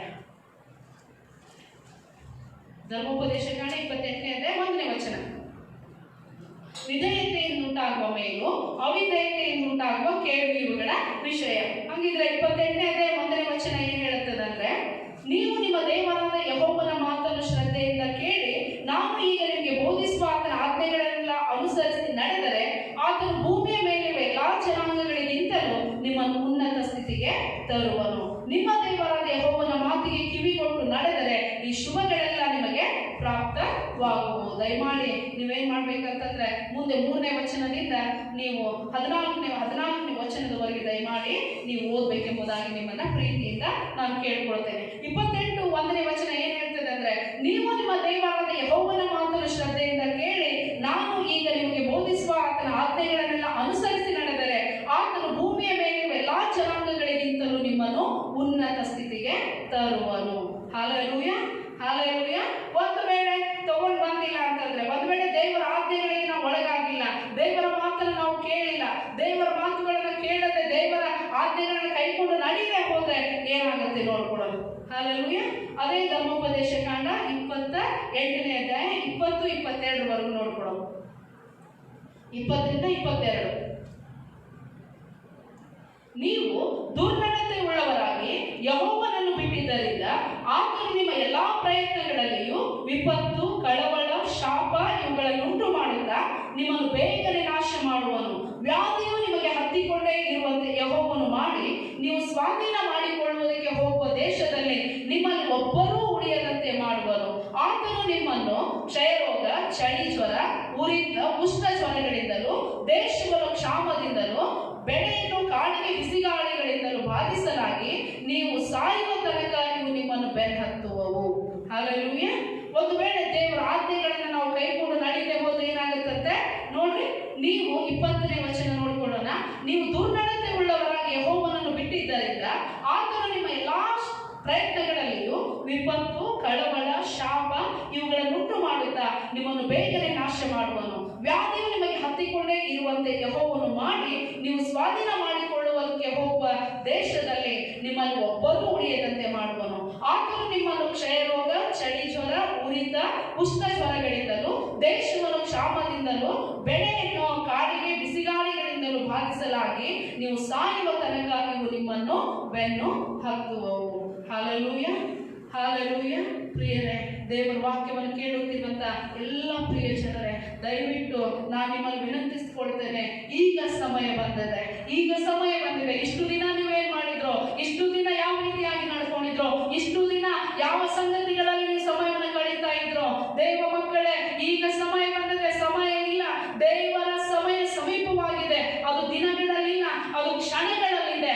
ಆದುದರಿಂದ ನಾವೆಲ್ಲಿದ್ದೇವೋ ಅಲ್ಲಿಯೇ ನಮ್ಮ ಹೃದಯವನ್ನ ಪಶ್ಚಾತ್ತಾಪಕ್ಕೆ ಒಪ್ಪಿಸಿಕೊಟ್ಟು ದೇವರ ಕಡೆಗೆ ತಿರುಗಿಕೊಳ್ಳೋಣ. ಪ್ರಿಯರೇ, ದೇವರ ಆಜ್ಞೆಗಳನ್ನು ನಾವು ಗೌರವಿಸಿ, ದೇವರ ನಿಯಮಗಳನ್ನ ಗೌರವಿಸದೆ, ದೇವರು ಹೇಳಿರುವಂತಹ ವಾಕ್ಯಗಳನ್ನ ನಾವು ಗೌರವಿಸಿ ದೇವರ ವಾಕ್ಯಗಳಲ್ಲಿ ನಡೆಯದೇ ಆದರೆ ಪ್ರಿಯರೇ, ನಮ್ಮನ್ನು ಯಾರು ಉಳಿಸ್ಲಿಕ್ಕೆ ಆಗುವುದಿಲ್ಲ. ಒಂದು ವೇಳೆ ದೇವರ ವಾಕ್ಯವನ್ನು ಅಂಟಿಕೊಂಡು ನಾವು ಜೀವಿಸುವುದಾಗಿದ್ರೆ, ದೇವರ ಆಜ್ಞಾವಿಧಿಗಳನ್ನು ಕೈಕೊಂಡು ನಡೆಯುವಂತವರಾಗಿದ್ರೆ, ಎಂಥದೇ ಬರಲಿ ಪೌಲನು ಹೇಳ್ತಾನೆ, ದೇವರು ನಮ್ಮ ಸಂಗಡ ಇದ್ದರೆ ನಮ್ಮನ್ನು ಎದುರಿಸುವವರೇ, ದೇವರು ನಮ್ಮ ಸಂಗಡ ಇದ್ದರೆ ನಮ್ಮನ್ನು ಎದುರಿಸುವವರು. ಎಲ್ಲ ಹೋಗ್ಲಿ, ಯಾರನ್ನಾದ್ರೂ ಕಳ್ಕೊಳ್ರಿ, ಯೇಸುವನ್ನು ಮಾತ್ರ ಕಳ್ಕೊಳ್ಬೇಡ್ರಿ. ಹಲ್ಲೆಲೂಯಾ. ಯೇಸು ಎಲ್ಲಿದ್ದಾನಂತಂದ್ರೆ, ಯಾರಾತನನ್ನು ಪ್ರೀತಿಸ್ತಾರೋ, ಯಾರಾತನ ಆಜ್ಞಾವಿಧಿಗಳನ್ನು ಗೌರವಿಸ್ತಾರೋ ಅವರಲ್ಲಿಯೇ ಯೇಸು ಇರುವವನಾಗಿದ್ದಾನೆ. ಆದ್ದರಿಂದ ಈ ದೇವರ ವಾಕ್ಯವನ್ನು ಕೇಳುವಂತ ಪ್ರಿಯ ಜನರೇ, ಇವತ್ತು ಒಂದು ತೀರ್ಮಾನ ಮಾಡಿಕೊಳ್ಬೇಕು. ನಾವು ಯಾರನ್ನ ಹಿಂಬಾಲಿಸುವವರಾಗಿರ್ಬೇಕ್ರಿ? ಯೇಸು ಕ್ರಿಸ್ತನನ್ನ. ಆತನು ನನಗಾದರೂ ಜೀವವು ಇರಬೇಕಂತಲೂ ಸಮೃದ್ಧಿಯಾಗಿ ನಾನು ಇರಬೇಕಂತಲೂ ಬಂದಿದ್ದಾನೆ. ನನ್ನನ್ನು ಹಾಳು ಮಾಡ್ಬೇಕಂತ ನನ್ನ ಒಳಗಡೆ ಬಂದಿಲ್ಲ. ನನ್ನನ್ನು ಉದ್ಧರಿಸುವುದಕ್ಕಾಗಿ ಯೇಸು ನಿನ್ನನ್ನ ಹುಡುಕಿಕೊಂಡು ಬಂದಿದ್ದಾನೆ. ಹಲ್ಲೆಲೂಯಾ. ಆತನ ನಾವು ಹುಡುಕೊಂಡು ಹೋಗಿಲ್ಲ, ಅವರೇ ನಮ್ಮನ್ನು ಹುಡುಕೊಂಡು ಬಂದಿದ್ರಿಂದ ಇವತ್ತು ಆತನ ಆಜ್ಞಾವಿಧಿಗಳನ್ನ ನಾವು ಕೈಕೊಂಡು ನಡೆಯುವರಾಗಿರ್ಬೇಕು. ಸುಮ್ಮನೆ ಇವತ್ತು ಹೋಗುತ್ತೆ, ನಾಳೆ ಹೋಗುತ್ತೆ, ಅವ್ರು ಮಾಡ್ತಾರೆ, ಇವ್ರು ಮಾಡ್ತಾರೆ, ಯಾರು ಏನು ಮಾಡಕ್ಕಾಗಲ್ಲ. ದೇವರು ಇದನ್ನ ತೆಗೆಯದೆ ಹೋದ್ರೆ ಯಾರು ನಮ್ಮನ್ನ ಇದರಿಂದ ಕಾಪಾಡಲಿಕ್ಕೆ ಶಕ್ತರಲ್ಲ. ಆದ್ದರಿಂದ ಪ್ರಿಯರೇ, ನಾವು ಒಂದು ಸಂಗತಿ ಮಾಡ್ಲಿಕ್ಕೆ ಹೋಗೋಣ, ದೇವರ ಕಡೆಗೆ ತಿರುಗಿಕೊಂಡ್ಬಿಡೋಣ. ಹಲ್ಲೆಲೂಯಾ. ಪಶ್ಚಾತ್ತಾಪದಿಂದ ಕೂಡಿದ ಹೃದಯವನ್ನ ದೇವರು ತಳ್ಳಿ ಬಿಡುವುದೇ ಇಲ್ಲ. ಪಶ್ಚಾತ್ತಾಪದಿಂದ ಕೂಡಿದ ಹೃದಯವನ್ನ ದೇವರು ತಳ್ಳಿ ಬಿಡುವುದಿಲ್ಲ. ಈಗಲೇ ಆ ಸಮಯ ಬಂದರೆ ಪ್ರಿಯರೇ, ನಾವೇನ್ ಮಾಡ್ಬೇಕಂದ್ರೆ ದೇವರ ಕಡೆಗೆ ನೀನು ತಿರುಗಿಕೊಳ್ಳಬೇಕು. Hallelujah, hallelujah. ಬಹಳ ಜನ ಹೇಳ್ಬೋದು, ಹೆಂಗ್ರಿ ನಾವು ದೇವರನ್ನ ಆರಾಧಿಸ್ತಾ ಇದ್ದೇವೆ, ರಕ್ಷಣೆ ಹೊಂದಿದ್ದೇವೆ, ದೇವರಲ್ಲಿ ನನಗೆ ವರಗಳಿದ್ದಾವೆ, ಫಲಗಳಿದ್ದಾವೆ, ಪ್ರವಾದನೆ ವರಗಳಿಂದ ನಾನು ಚಲಿಸ್ತಾ ಇದ್ದೇನೆ, ಅನೇಕ ಅದ್ಭುತಗಳು ನನ್ನಲ್ಲಿ ಜರುಗ್ತಾ ಇದ್ದಾವೆ. ಹೌದು, 100% ಹೌದು. ಆದ್ರೆ ಪ್ರಿಯರೇ, ದೇವರ ಆಜ್ಞೆಗಳನ್ನ ನಾನು ಗೌರವಿಸ್ತಾ ಇದ್ದೇನೆ. ಅದ್ಭುತಗಳು ನಡೀತಾ ಇದ್ದಾವೆ, ವರಗಳಿಗೆ ನಾವು ಚಲಿಸ್ತಾ ಇದ್ದೇನೆ, ಅದ್ಭುತಗಳು ಆಗ್ತಾ ಇದ್ದಾವೆ. ಹಲ್ಲೆಲೂಯಾ. ಅದು ದೇವರು ಯೇಸು ಹೇಳಿದ ನೆನಪು ಮಾಡಿಕೋ, ಧರ್ಮವನ್ನ ಮೀರಿ ನಡೆಯುವವರೇ ನೀವು ಯಾರು ನನಗೆ ಗೊತ್ತಿಲ್ಲ. ಅದ್ಭುತಗಳಿಂದ ಹೋಗೋದು ಬೇಡ, ಯಾವ ಆಶೀರ್ವಾದಗಳಿಂದ ಹೋಗೋದು ಬೇಡ್ರಿ. ನಾವು ಯೇಸುವಿನ ಹಿಂದೆ ಹೋಗೋಣ. ಯೇಸು ಎಲ್ಲಿದ್ದಾನೆ? ಯೋಹಾನನ ಸುವಾರ್ತೆ 1ನೇ ಅಧ್ಯಾಯ ನೋಡ್ರಿ, ಅದರಿಂದ ನಾವು ಕೊನೆಯದಾಗಿ ನೋಡಿಕೊಳ್ಳೋಣ. ಯೋಹಾನನ ಸುವಾರ್ತೆ 1ನೇ ಅಧ್ಯಾಯ 1ನೇ ವಚನ. ಆದಿಯಲ್ಲಿ ವಾಕ್ಯವಿತ್ತು, ಆ ವಾಕ್ಯವು ದೇವರ ಬಳಿಯಲ್ಲಿತ್ತು, ಆ ವಾಕ್ಯವು ದೇವರಾಗಿತ್ತು. ಹಲ್ಲೆಲೂಯಾ. ಒಂದ್ಸಾರಿ ಎಲ್ಲರೂ ದಯಮಾಡಿ ಆ ಸತ್ಯವೇದವನ್ನ ನೀವು ತೆರೆದು ನೋಡ್ಬೇಕೆಂಬುದಾಗಿ ನಾನು ನಿಮ್ಮನ್ನ ಪ್ರೀತಿಯಿಂದ ಕೇಳಿಕೊಳ್ತೇನೆ. ಆದಿಯಲ್ಲಿ ವಾಕ್ಯವಿತ್ತು, ಆ ವಾಕ್ಯವು ದೇವರ ಬಳಿಯಲ್ಲಿತ್ತು, ಆ ವಾಕ್ಯವು ದೇವರಾಗಿತ್ತು. ಆ ವಾಕ್ಯವೆಂಬುವನು ಆದಿಯಲ್ಲಿ ದೇವರ ಬಳಿಯಲ್ಲಿದ್ದನು, ಆತನ ಮೂಲಕವಾಗಿ ಸಮಸ್ತವು ಉಂಟಾಯಿತು. ಹಲ್ಲೆಲೂಯಾ. ಈಗ 3ನೇ ವಚನದ ಕೆಳಭಾಗದಲ್ಲಿ ನೋಡೋಣ. ಉಂಟಾಗಿರುವ ವಸ್ತುಗಳಲ್ಲಿ ಆತನಿಲ್ಲದೆ ಒಂದಾದರೂ ಉಂಟಾಗಲಿಲ್ಲ, ಆತನಲ್ಲಿ ಜೀವವಿತ್ತು, ಆ ಜೀವವು ಮನುಷ್ಯರಿಗೆ ಬೆಳಕಾಗಿತ್ತು. ಪ್ರಿಯರೇ, ನನಗೆ ಜೀವ ಬೇಕಾ? ನನಗೆ ಜೀವ ಬೇಕಾ? ನಾನು ಬಹು ದಿವಸ ಬದುಕಿ ಬಾಳ್ಬೇಕಾ? ನಾನು ದೇವರ ಎಲ್ಲ ಆಶೀರ್ವಾದಗಳನ್ನು ಹೊಂದಿಕೊಳ್ಬೇಕಾ? ಜೀವ ಸ್ವರೂಪನಾಗಿರುವಂತ ದೇವರನ್ನ ಸೇವಿಸುವವನಾಗಿರ್ಬೇಕು, ಜೀವ ಸ್ವರೂಪನಾಗಿರುವಂತ ದೇವರನ್ನ ಆರಾಧಿಸುವಂತವನಾಗಿರ್ಬೇಕು, ಜೀವ ಸ್ವರೂಪನಾಗಿರುವಂತ ದೇವರ ಆಜ್ಞೆಗಳನ್ನ ಗೌರವಿಸುವವನಾಗಿರ್ಬೇಕು. ಅದಕ್ಕೆ 1ನೇ ಸಮುವೇಲ ಪುಸ್ತಕ ನಾವು ನೋಡಿಕೊಳ್ತೇವೆ. 15ನೇ ಅಧ್ಯಾಯ 22-23ನೇ ವಚನ ಹೇಳ್ತದೆ. 1ನೇ ಸಮುವೇಲ 15ನೇ ಅಧ್ಯಾಯ 22-23ರಲ್ಲಿ ನಾವು ನೋಡ್ಕೊಳ್ತೇವೆ. ದೇವರು ವಿಧೇಯತೆಗೆ ಮೆಚ್ಚುವಷ್ಟು ಯಜ್ಞ ಹೋಮಗಳನ್ನ ಆತನು ಮೆಚ್ಚುವನಲ್ಲ. ದೇವರು ವಿಧೇಯತೆಗೆ ಮೆಚ್ಚುವಷ್ಟು ಯಜ್ಞ ಹೋಮಗಳನ್ನ ಮೆಚ್ಚುವವನಲ್ಲ. ಹಲ್ಲೆಲೂಯಾ. ದೇವರ ವಾಕ್ಯ ಹೇಳುತ್ತೆ, ದೇವರು ವಿಧೇಯತೆಗೆ ಮೆಚ್ಚುವಷ್ಟು ಯಜ್ಞ ಹೋಮಗಳನ್ನ ಮೆಚ್ಚುವವನಲ್ಲ. ಹಾಗಿದ್ರೆ ಪ್ರಿಯರೇ, ದೇವರಿಗೆ ಯಾವುದು ಇಷ್ಟವಾಗಿದೆ? ನನ್ನಿಂದ ವಿಧೇಯತೆ ಇಷ್ಟವಾಗಿದೆ, ಅಥವಾ ನಾನು ಕೊಡುವಂತ ಕಾಣಿಕೆ, ನಾನು ಹೇಳುವಂತ ಪ್ರವಾದನೆಗಳು, ನಾನು ಹೇಳುವಂತ ಮಾತುಗಳು, ಅಥವಾ ನಾನು ಮಾಡುವಂತ ಕಾರ್ಯಗಳು, ಯಾವುದರ ಹಿಂದೆ ದೇವರಿದ್ದಾನೆ? ಇಲ್ಲಿ ಹೇಳ್ತಾನೆ ಸಮುವೇಲನಲ್ಲಿ, ಸಮುವೇಲನು ಹೋಗಿ ಆತನಿಗೆ ಸೌಲನಿಗೆ ಹೇಳ್ತಾ ಇದ್ದಾನೆ. ಸೌಲನು ದೇವರ ಮಾತನ್ನು ಧಿಕ್ಕರಿಸಿದಾಗ ದೇವರ ಆತನ ವಿಷಯದಲ್ಲಿ ಪಶ್ಚಾತ್ತಾಪ ಪಟ್ಟು ಅವನನ್ನ ತಳ್ಳಿಬಿಟ್ಟಾಗ ಇಲ್ಲಿ ಬಂದು ಸಮುವೇಲ ಹೇಳ್ತಾ ಇದ್ದಾನೆ ಏನಂತ? ದೇವರು ವಿಧೇಯತೆಗೆ ಮೆಚ್ಚುವಷ್ಟು. ಅವನು ಹೇಳ್ತಾನೆ, ನಾ ಎಲ್ಲ ಮಾಡಿದ್ದೇನೆ, ದೇವ್ರು ಏನು ಹೇಳಿದ್ದೋ ಅದನ್ನು ಮಾಡಿದ್ದೇನೆ, ದೇವ್ರು ಹೇಳಿದಂತ ಮಾತನ್ನು ನಾನು ಮೀರಿಲ್ಲ, ದೇವ್ರು ಹೇಳಿದ್ದನ್ನು ಮಾಡಿದ್ದೇನೆ ಅಂದಾಗ ಸಮುವೇಲನು ಸೌಲನಿಗೆ ಹೇಳ್ತಾ ಇದ್ದಾನೆ, ದೇವರು ವಿಧೇಯತೆಗೆ ಮೆಚ್ಚುವಷ್ಟು. ನೋಡಿ 22ನೇ ವಚನ ನಾವು ನೋಡ್ಕೊಂಡು ಬಿಡೋಣ. 22-23 ಕೊನೆಯದಾಗಿ, ಅದಕ್ಕೆ ಸಮುವೇಲನು ಯೆಹೋವನು ವಿಧೇಯತೆಗೆ ಮೆಚ್ಚುವಷ್ಟು ಯಜ್ಞ ಹೋಮಗಳಿಗೆ ಮೆಚ್ಚುತ್ತಾನೋ? ಯಜ್ಞವನ್ನು ಅರ್ಪಿಸುವುದಕ್ಕಿಂತ ಮಾತು ಕೇಳುವುದು ಉತ್ತಮವಾಗಿದೆ. ಟಗರುಗಳ ಕೊಬ್ಬಿಗಿಂತ ವಿಧೇಯತ್ವವು ವಿಶೇಷವಾಗಿದೆ. ಅವಿಧೇಯತ್ವವು ಮಂತ್ರತಂತ್ರಗಳಷ್ಟೇ ಕೆಟ್ಟದ್ದಾಗಿರುವುದು. ಹಠವು ಮಿಥ್ಯಾಭಕ್ತಿಗೂ ವಿಗ್ರಹಾರಾಧನೆಗೂ ಸಮನಾಗಿರುವುದು. ನೀನು ಯೆಹೋವನ ಮಾತನ್ನು ತಳ್ಳಿಬಿಟ್ಟಿದ್ದರಿಂದ ಆತನು ನಿನ್ನನ್ನು ಅರಸುತನದಿಂದ ತಳ್ಳಿ ಬಿಟ್ಟಿದ್ದಾನೆ. ಪ್ರಿಯರೇ, ಇವತ್ತು ದೇವರ ಒಡಂಬಡಿಕೆಯ ಮಂಜೂಷವನ್ನು ಹೊತ್ತಂತ ಯಾಜಕರು ಯೋರ್ದಾನಿನಲ್ಲಿ ಕಾಲಿಡುವಾಗ ಯೋರ್ದಾನ ಹೊಳೆಯು ಅದೇನಾಗ್ಬಿಟ್ಟಿದೆ? ಹರಿಯುವುದನ್ನ ನಿಲ್ಲಿಸಿಬಿಟ್ಟಿದೆ. ಒಣ ನೆಲವು ಇಸ್ರಾಯೇಲರಿಗೆ ಕಾಣಿಸಿದೆ. ಒಣ ನೆಲದಲ್ಲಿ ಇಸ್ರಾಯೇಲರು ಯೋರ್ದಾನ್ ಹೊಳೆಯನ್ನ ದಾಟಿ ಹೋಗಿದ್ದಾರೆ. ಇವತ್ತು ನಿಜವಾಗಿಯೂ ದೇವರ ವಾಕ್ಯವನ್ನು ಹೊಂದಿರುವಂತ ನಿಜವಾದ ಹೊಸ ಒಡಂಬಡಿಕೆ ಮಂಜೂಷ ಪೆಟ್ಟಿಗೆ ನಾನು ನೀನು. ಅದಕ್ಕೆ ದೇವರು ಹೇಳಿದ್ರು, ನೀವೇ ನನ್ನ ಆಲಯ, ನಾನು ನಿಮ್ಮಲ್ಲಿ ವಾಸ ಮಾಡ್ತೇನೆ. ದೇವರಾತ್ಮನು ನಿಮ್ಮಲ್ಲಿ ವಾಸ ಮಾಡ್ತಾ ಇದ್ದಾನೆ. ಹಲ್ಲೆಲೂಯಾ. 1 ಕೊರಿಂಥ 3:14 ನಾವು ನೋಡ್ಕೊಳ್ತೇವೆ, ನೀವೇ ದೇವರ ಆಲಯವಾಗಿದ್ದೀರೆಂದು ದೇವರ ಆತ್ಮನು ನಿಮ್ಮಲ್ಲಿ ವಾಸ ಮಾಡ್ತಾನೆ ಎಂಬುದು ನಿಮಗೆ ಗೊತ್ತಿಲ್ಲವೋ? ಪ್ರಿಯರೇ, ಹೊಸ ಒಡಂಬಡಿಕೆಯ ಆಲಯವಾಗಿರುವಂತ ನಾವುಗಳು, ಹೊಸ ಒಡಂಬಡಿಕೆಯ ಮಂಜೂಷ ಪೆಟ್ಟಿಗೆ ಆಗಿರುವಂತ ನಾವುಗಳು ಎಷ್ಟು ದೇವರ ಆಜ್ಞೆಗಳನ್ನು ಹೊತ್ಕೊಂಡು ಹೋಗ್ತಾ ಇದ್ದೇವೆ, ಎಷ್ಟು ದೇವರ ಆಜ್ಞೆಗಳನ್ನ ಕೈಕೊಂಡು ನಡೀತಾ ಇದ್ದೇವೆ, ಎಷ್ಟು ದೇವರ ಆಜ್ಞೆಗಳನ್ನ ಅನುಸರಿಸಿ, ನಿಯಮಗಳನ್ನು ಅನುಸರಿಸಿ ನಾವು ನಡೀತಾ ಇದ್ದೇವೆ. ಇದನ್ನ ನಾವು ಪರೀಕ್ಷೆ ಮಾಡಿಕೊಳ್ಳೋಣ. ಒಂದು ವೇಳೆ ಇದರಲ್ಲಿ ನಾವು ಇನ್ನೂ ಪರಿಪೂರ್ಣರಾಗಿ ನಿಂತ್ಕೊಂಡಿಲ್ಲ ಅಂದ್ರೆ ಇದೇ ಸಮಯ ದೇವರ ಕಡೆಗೆ ತಿರುಗಿಕೊಳ್ಳೋಣ. ಈ ಸಮಯ ದೇವರ ಕಡೆಗೆ ನಾವು ತಿರುಗಿಕೊಳ್ಳೋಣ. ಸತ್ಯ ದೇವರ ಆರಾಧಿಸುವವರಾಗಿರೋಣ. ನಾವೆಲ್ಲಿದ್ದವೋ ಎಲ್ಲಾ ಸ್ಥಳಗಳಲ್ಲಿ ಈ ಸಮಯದಲ್ಲಿ ಎದ್ದು ನಿಂತುಕೊಂಡು ಕರ್ತನ ಸಮ್ಮುಖದಲ್ಲಿ ನಮ್ಮನ್ನು ನಾವು ಒಪ್ಪಿಸಿಕೊಳ್ಳೋಣ. ದೇವರಿಗೆ ಸ್ವಾಮಿ, ನಾನು ಪಾಪಿ, ನಾನು ಅಪರಾಧ ಮಾಡಿದ್ದೇನೆ, ನಿನ್ನ ಆಜ್ಞೆಗಳನ್ನು ನಾನು ಕರ್ತನ ಉಲ್ಲಂಘಿಸಿದ್ದೇನೆ, ನಿನ್ನ ನಿಯಮಗಳನ್ನ ಧಿಕ್ಕರಿಸಿದ್ದೇನೆ, ನಿನ್ನ ಸ್ವಾಮಿ ಆಜ್ಞೆಗಳಿಗೆ ಒಳಗಾಗದೆ ಅವಿಧೇಯನಾಗಿ ನಾನು ಜೀವಿಸಿದ್ದೇನೆ. ಆದ್ರೆ ಈ ಹೊತ್ತು ಎದ್ದು ನಿಂತುಕೊಂಡು ಕರ್ತನೇ ನಿನ್ನ ಸಮ್ಮುಖದಲ್ಲಿ ನನ್ನ ತಪ್ಪು ಅಪರಾಧಗಳನ್ನ, ನಾನು ನಿನಗೆ ನಡೆದುಕೊಂಡಿರುವಂತಹ ಅವಿಧೇಯತೆಯ ಎಲ್ಲಾ ಸಂಗತಿಗಳಲ್ಲಿ ಸ್ವಾಮಿ ಅಪ್ಪ ನಾನು ಪಶ್ಚಾತ್ತಾಪ ಪಡ್ತೇನೆ, ನಿನ್ನ ಕಡೆಗೆ ತಿರುಗಿಕೊಳ್ತೇನೆ ಎಂಬುದಾಗಿ ದೇವರ ಸನ್ನಿಧಾನದಲ್ಲಿ ನಮ್ಮನ್ನು ಒಪ್ಪಿಸಿಕೊಳ್ಳೋಣ. ಪ್ರಿಯರೇ, ಈ ಎಲ್ಲ ಒಂದು ಜ್ವರವು ಅಥವಾ ವ್ಯಾಧಿಯು, ಕೊರೋನಾ ವೈರಸ್ ಇಡೀ ಲೋಕವನ್ನು ಬಿಟ್ಟು ಹೋಗಬೇಕಾಗಿದ್ರೆ ಪ್ರಿಯರೇ, ನೀನು ಆರಾಮಾಗಿ ಲಾಕ್ಡೌನ್ ಆಗಿರುವಂತ ಸಮಯದಲ್ಲಿ ಮನೆಯಲ್ಲಿದ್ದೇನೆ ಎಂಬುದಾಗಿ ನೆನೆಸಬೇಡ. ನಾನು ಮನೆಯಲ್ಲಿದ್ದೇನೆ, ಸುರಕ್ಷಿತವಾಗಿದ್ದೇನೆ ಎಂಬುದಾಗಿ ನೆನೆಸಬೇಡ. ಯಾವ ಸಮಯದಲ್ಲಿ ಏನಾಗ್ತದೆ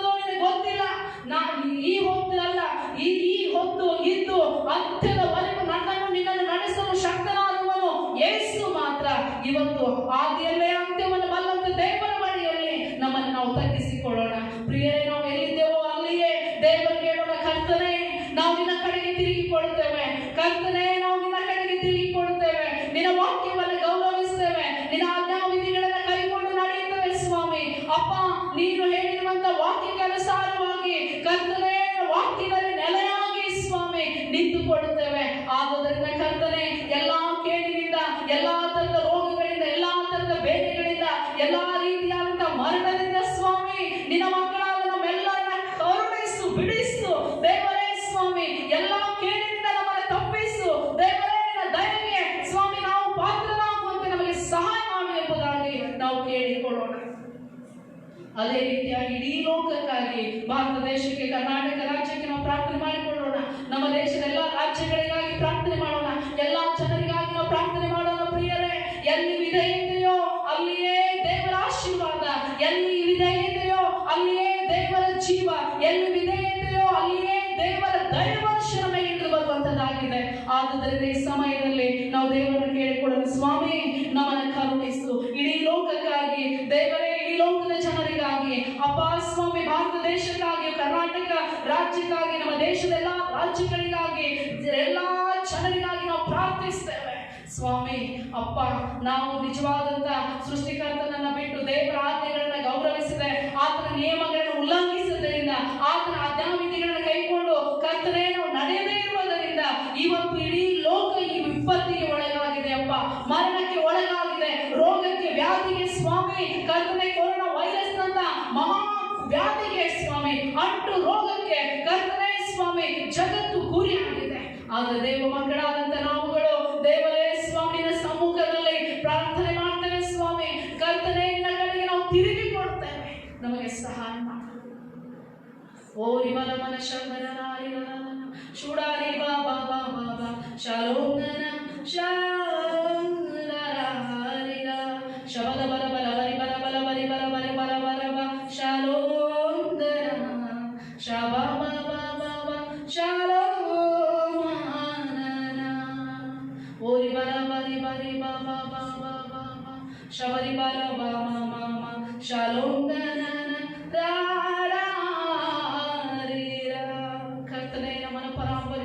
ಇಡೀ ಲೋಕವನ್ನು ನಿನ್ನ ಮುಂದೆ ನಾವು ನೆನಪು ಮಾಡಿಕೊಳ್ಳುತ್ತೇವೆ. ಇಡೀ ಲೋಕದ ಜನರಿಗಾಗಿ ವಿಜ್ಞಾಪಿಸ್ತೇವೆ. ದೇವರೇ, ನಮ್ಮ ತಪ್ಪುಗಳನ್ನು ಒಪ್ಪಿಕೊಂಡು ಬಿಟ್ಟು ಬಿಟ್ಟು ನಿನ್ನ ಕಡೆಗೆ ನಾವು ತಿರುಗಿಕೊಳ್ತೇವೆ. ಹೌದು ದೇವರೇ, ನಿನ್ನ ಆಜ್ಞೆಗಳನ್ನು ಉಲ್ಲಂಘಿಸಿದ್ದೇವೆ, ನಿನ್ನ ಆಜ್ಞೆಗಳನ್ನು ಮೀರಿ ನಾವು ನಡೆದುಕೊಂಡಿದ್ದೇವೆ.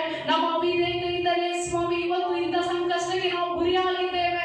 ಇವತ್ತು ಸ್ವಾಮಿ ಕಷ್ಟದಲ್ಲಿರುವಂತ, ರೋಗದಲ್ಲಿರುವಂತ, ಮರಣದಲ್ಲಿರುವಂತ, ಮರಣ ಭಯದಲ್ಲಿರುವಂತ, ನಿರೀಕ್ಷೆಯನ್ನು ಕಳೆದುಕೊಂಡಿರುವಂತ ಇಡೀ ಲೋಕದ ಜನರಿಗಾಗಿಯೋ ದೇವರೇ, ನಮ್ಮ ದೇಶಕ್ಕಾಗಿಯೂ, ದೇಶದ ಜನರಿಗಾಗಿಯೂ, ರಾಜ್ಯದವರಿಗಾಗಿಯೂ ಕರ್ತನೆ ಸ್ವಾಮಿ ಮನುಕುಲಕ್ಕಾಗಿ ನಾವು ಪ್ರಾರ್ಥಿಸ್ತೇವೆ.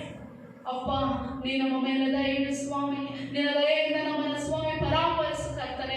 ಓರಿ ಬಲ ಮನ ಶಂಕರಿ ರಾರ ಮನ ಬನ ಬ ಲೋಹೋ ಮನ ಸನ ಶಾಲೋದನ ರಾರೀರ. ಸ್ವಾಮಿ, ಈ ಸಮಯದಲ್ಲಿ ನಿನ್ನ ವಾಕ್ಯವನ್ನು ಕೇಳಿದ ಹಾಗೆ ಅಪ್ಪ, ನಿಜವಾಗಿಯೂ ದೇವರ ವಾಕ್ಯವನ್ನ, ದೇವರ ಆಜ್ಞೆಗಳನ್ನು ಹೊತ್ತಿರುವಂತಹ ಮಂಜೂಷ ಪೆಟ್ಟಿಗೆ ನಾವು ದೇವರೇ, ನಮ್ಮ ಹೃದಯದಲ್ಲಿ ನೀನು ನಿನ್ನ ವಾಕ್ಯವನ್ನ ಕರ್ತನೆ ಸ್ವಾಮಿ ಧರ್ಮೋಪದೇಶವನ್ನು ಬರೆದಿಟ್ಟಿದ್ದೆ. ಆ ಧರ್ಮೋಪದೇಶವನ್ನು ನಾವು ಕೈಕೊಂಡು ನಡೆಯುವಂತ ಮನಸ್ಸನ್ನು ನಮಗೆ ಅನುಗ್ರಹಿಸು ದೇವರೇ. ಶರೀರದ ಎಲ್ಲಾ ಸಂಗತಿಗಳನ್ನು ಬಿಟ್ಟು ಆತ್ಮನಿಗೆ ಒಳಗಾಗಿ, ಆತ್ಮನ ಮೂಲಕವಾಗಿ ಸತ್ಯ ದೇವರ ಸತ್ಯಕ್ಕೆ ತಕ್ಕ ಹಾಗೆ ಆತ್ಮೀಯ ರೀತಿಯಲ್ಲಿ ನಾವು ಆರಾಧಿಸುವಂತೆಯೂ, ನಿನ್ನ ನಾಮವನ್ನು ಘನಪಡಿಸುವಂತೆಯೂ ದೇವರೇ, ನಿನ್ನ ಮೂಲಕವಾಗಿ ಕರ್ತನೆ ಜೀವಕರವಾದ ವಾಕ್ಯಗಳನ್ನು ಹೊಂದಿದ್ದ ದೇವರೇ ಸ್ವಾಮಿ, ನಿನ್ನ ವಾಕ್ಯವು ಜೀವವು ಆತ್ಮವೂ ಆಗಿರುವಂತದನ್ನು ಗ್ರಹಿಸಿ ನಿನ್ನ ವಾಕ್ಯದಲ್ಲಿ ನೆಲೆಗೊಂಡು ಪರಿಪೂರ್ಣವಾಗಿ ನಿನ್ನನ್ನು ಸ್ವಾಮಿ ಮಹಿಮೆ ಪಡಿಸುವಂತೆ ಸಹಾಯ ಮಾಡು. ಈ ವಾಕ್ಯವನ್ನು ಕೇಳುವಂತೆ ಎಲ್ಲ ಜನರ ಪ್ರಾಣ, ಆತ್ಮ, ಶರೀರವನ್ನು ಹಸ್ತಕ್ಕೆ ಒಪ್ಪಿಸಿಕೊಡುತ್ತೇವೆ. ಎಲ್ಲಾ ಭಯದಿಂದಲೂ, ಕೇಳಿನಿಂದಲೂ ಕರ್ತನೆ ನಿನ್ನ ಮಕ್ಕಳನ್ನು ಬಿಡಿಸುತ್ತಾ ಇರುವಾತನಲ್ಲಿದ್ದುಕೊಂಡು ಸ್ವಾಮಿ ಎಲ್ಲವನ್ನ ಮಾಡುವುದಕ್ಕೆ ಬಲ ಹೊಂದುವ ಹಾಗೆ ಕರ್ತನೆ ನಿನ್ನ ಬಲದಿಂದ ಪ್ರತಿಯೊಬ್ಬವನ್ನ ತುಂಬಿಸು ದೇವರೇ ಸ್ವಾಮಿ. ಕರ್ತನೆ ಯಾವ ನಿರೀಕ್ಷೆಯನ್ನು ಕಳ್ಕೊಂಡಿದ್ದಾರೋ, ಯಾವ ಭಯದಲ್ಲಿದ್ದಾರೋ, ಯಾವ ಚಿಂತಿಸ್ತಾ ಇದ್ದಾರೋ ಅವರೆಲ್ಲರ ಮೇಲೆ ಸ್ವಾಮಿ ಅಪ್ಪ ನಿನ್ನ ಹಸ್ತ ಬರಲಿ ಕರ್ತನೆ. ಈಗಲೂ ಸಮಯವಿದೆ ಸ್ವಾಮಿ, ಈಗಲೂ ಸಮಯವಿದೆ ಕರ್ತನೆ. ಇಡೀ ಲೋಕವು ಸ್ವಾಮಿ ನಿನ್ನನ್ನು ಕಂಡುಕೊಳ್ಳುವುದಕ್ಕಾಗಿಯೂ ದೇವರೇ ಸ್ವಾಮಿ ಅವಿಧ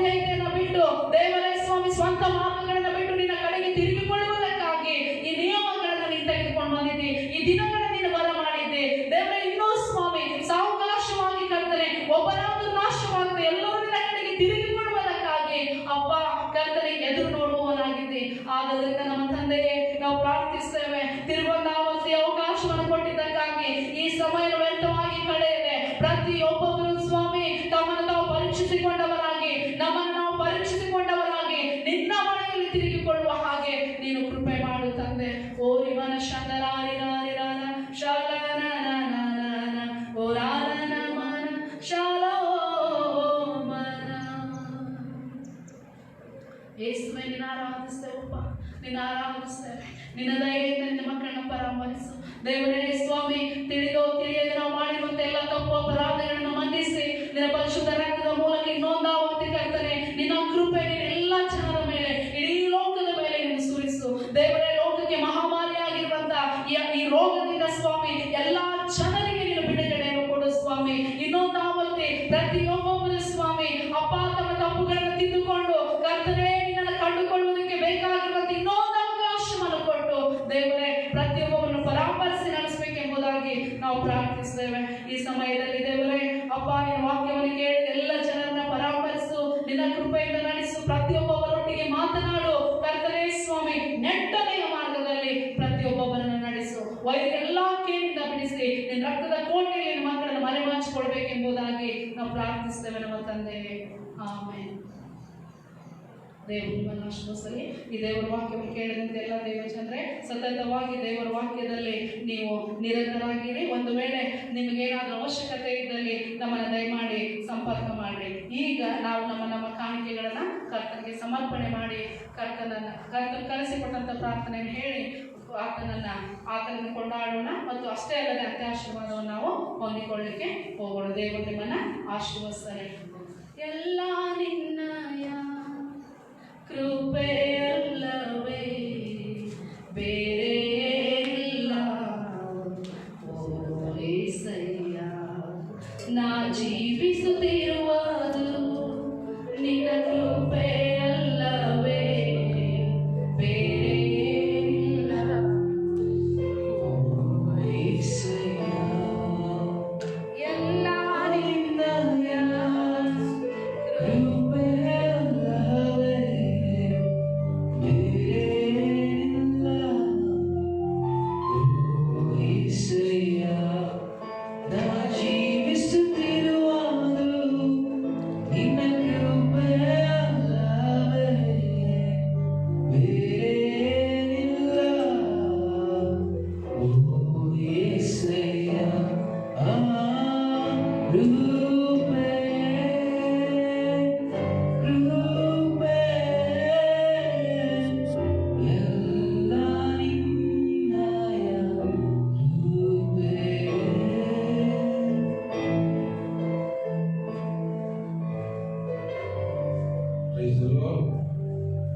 ದೇವರ ಮಹಿಮೆಯನ್ನು ಆನಂದಿಸುತ್ತವಾಗಿ ಕರ್ತನು ತನ್ನ ದಾಸರ ಮೂಲಕ ವಾಕ್ಯ ಕೂತು ರೀತಿಯಲ್ಲಿ ಮಾತನಾಡಿದ್ದಾನೆ, ವಾಕ್ಯ ಬಲಪಡಿಸಿದ್ದಾನೆ. ಆತನ ಪವಿತ್ರವಾದ ನಾಮಕ್ಕೆ, ಪರಿಶುದ್ಧ ನಾಮಕ್ಕೆ ಸ್ತೋತ್ರ ಉಂಟಾಗಲಿ. ಈ ಕರ್ತನ ಸನ್ನಿಧಾನ ಸಮರ್ಪಣೆ ಮಾಡಿದಂತವಾಗಿ ಪ್ರಾರ್ಥನೆ ಮಾಡಿಕೊಳ್ಳೋಣ. ಕರ್ತನೇ ಸ್ತೋತ್ರ ಸಲ್ಲಿಸುತ್ತಾರೆ ಸ್ವಾಮಿ. ನಿನ್ನ ಮಕ್ಕಳು ದೇವರೇ ನಾಮದಲ್ಲಿ ಕೂತುಕೊಂಡು ವಾಕ್ಯವನ್ನು ಕೇಳಿ ಸಮರ್ಪಣೆ ಮಾಡಿದ ಕಾಣಿಕೆಯನ್ನು ನಿನ್ನ ಕರದಲ್ಲಿ ಸಮರ್ಪಿಸುತ್ತಾರೆ. ಈ ಕಾಣಿಕೆಯನ್ನು ಆಶೀರ್ವಾದ ಮಾಡುತ್ತೇವೆ. ಈ ಕಾಣಿಕೆ ಮೂಲಕವಾಗಿ ದೇವರೇ ನಿನ್ನ ಹೆಸರು, ನಿನ್ನ ರಾಜ್ಯ ಕಟ್ಟಲ್ಪಡಲು ಪ್ರಾರ್ಥಿಸಿದರೆ ಕೊಟ್ಟಂತ ಕೈಗಳಿಗೆ 100% ಆಶೀರ್ವಾದವನ್ನು ನಿನ್ನ ಪರಲೋಕದಿಂದ ದ್ವಾರವನ್ನು ತೆರೆದು ಸ್ಪೃಶಿ ಸ್ಥಳ ಹಿಡಿಯಲು ಆಶೀರ್ವಾದವನ್ನು ಆ ಕುಟುಂಬಗಳಲ್ಲಿ ಸ್ಪೃಶಿಸುವ ಆತ್ಮಿಕವಾದ ಆಶೀರ್ವಾದ, ದೈಹಿಕ ಆಶೀರ್ವಾದ, ಕೌಟುಂಬಿಕ ಆಶೀರ್ವಾದ, ಔದ್ಯೋಗಿಕ ಆಶೀರ್ವಾದ, ಎಲ್ಲ ಆಶೀರ್ವಾದಗಳನ್ನು ನಿನ್ನ ಸ್ಪೃಶಿ ನಿನ್ನ ಮಕ್ಕಳ ಸಮೃದ್ಧಿಗೆ ಬಿಡುಗಿ ನಿನ್ನ ಮಕ್ಕಳನ್ನು ನಿನ್ನ ಕರೆದುಕೊಂಡು ನಮಗೆ ಪ್ರಾರ್ಥಿಸಿ ಬೇಡಿದ್ದೇನೆ ತಂದೆ. ಈಗ ನಾವು ಇರುವ ಸ್ಥಳದಲ್ಲಿ ಎದುರಿದ್ದುಕೊಂಡು ಕರ್ತನ ಕಲಿಸಿಕೊಟ್ಟ ಪ್ರಾರ್ಥನೆಯನ್ನು ನಾವು ಒಟ್ಟಾಗಿ ಸೇರಿ ಅರಿಕೆ ಮಾಡೋಣ. ಪರಲೋಕದಲ್ಲಿ ನಮ್ಮ ತಂದೆ, ನಿನ್ನ ನಾಮ ಪರಿಶುದ್ಧಪಡಲಿ, ನಿನ್ನ ರಾಜ್ಯವು ಬರಲಿ, ನಿನ್ನ ಚಿತ್ತವು ಪರಲೋಕದಲ್ಲಿ ನೆರವೇರುವ ಪ್ರಕಾರ ಭೂಲೋಕದಲ್ಲಿ ನೆರವೇರಲಿ. ನಮ್ಮ ಅನುದಿನದ ಆಹಾರವನ್ನು ಇವತ್ತೇ ಸಾಗಿಸು. ನಮಗೆ ತಪ್ಪು ಮಾಡಲು ಕ್ಷಮಿಸುವಾಗಿ ನಮ್ಮ ತಪ್ಪನ್ನು ನೀನು ಕ್ಷಮಿಸು. ನಮ್ಮನ್ನು ಶೋಧನೆಗೆ ಸೇರಿಸಿ ಕೀಡಿಂದ ತಪ್ಪಿಸು. ಏಕೆಂದರೆ ರಾಜ್ಯವು ಬಲವು ಮಹಿಮೆಯು ಸದಾ ಕಾಲದಲ್ಲಿಯೂ ನಿನ್ನದೇ ಸ್ವಾಮಿ. ಆಮೆನ್. ಈಗ ಕರ್ತನ ಆಶೀರ್ವಾದವನ್ನು ಹೊಂದಿಕೊಳ್ಳೋಣ. ನಮ್ಮ ತಂದೆಯಾದ ದೇವರ ಪ್ರೀತಿಯು, ಕರ್ತನಾದ ಯೇಸು ಕ್ರಿಸ್ತನ ಕೃಪೆಯು, ಪರಿಶುದ್ಧಾತ್ಮನ ಅನ್ಯೋನ್ಯತೆಯ ಮೊದಲ ಸಹವಾಸ, ಆತನ ಮಾತುಗಳು, ವಾಕ್ಯ ಪ್ರಸರದ ಅಭಿಷೇಕ ಈಗಂತೆ ನಿರಂತರವಾಗಿ ಸಭೆಗಳದ್ದು ಎಲ್ಲರೊಂದಿಗೆ ಎಲ್ಲ ಕುಟುಂಬದೊಟ್ಟಿಗೂ ನಿರಂತರವಾಗಿರಲಿ. ಆಮೆನ್. ದೇವರು ನಿಮ್ಮನ್ನು ಆಶೀರ್ವಾದ.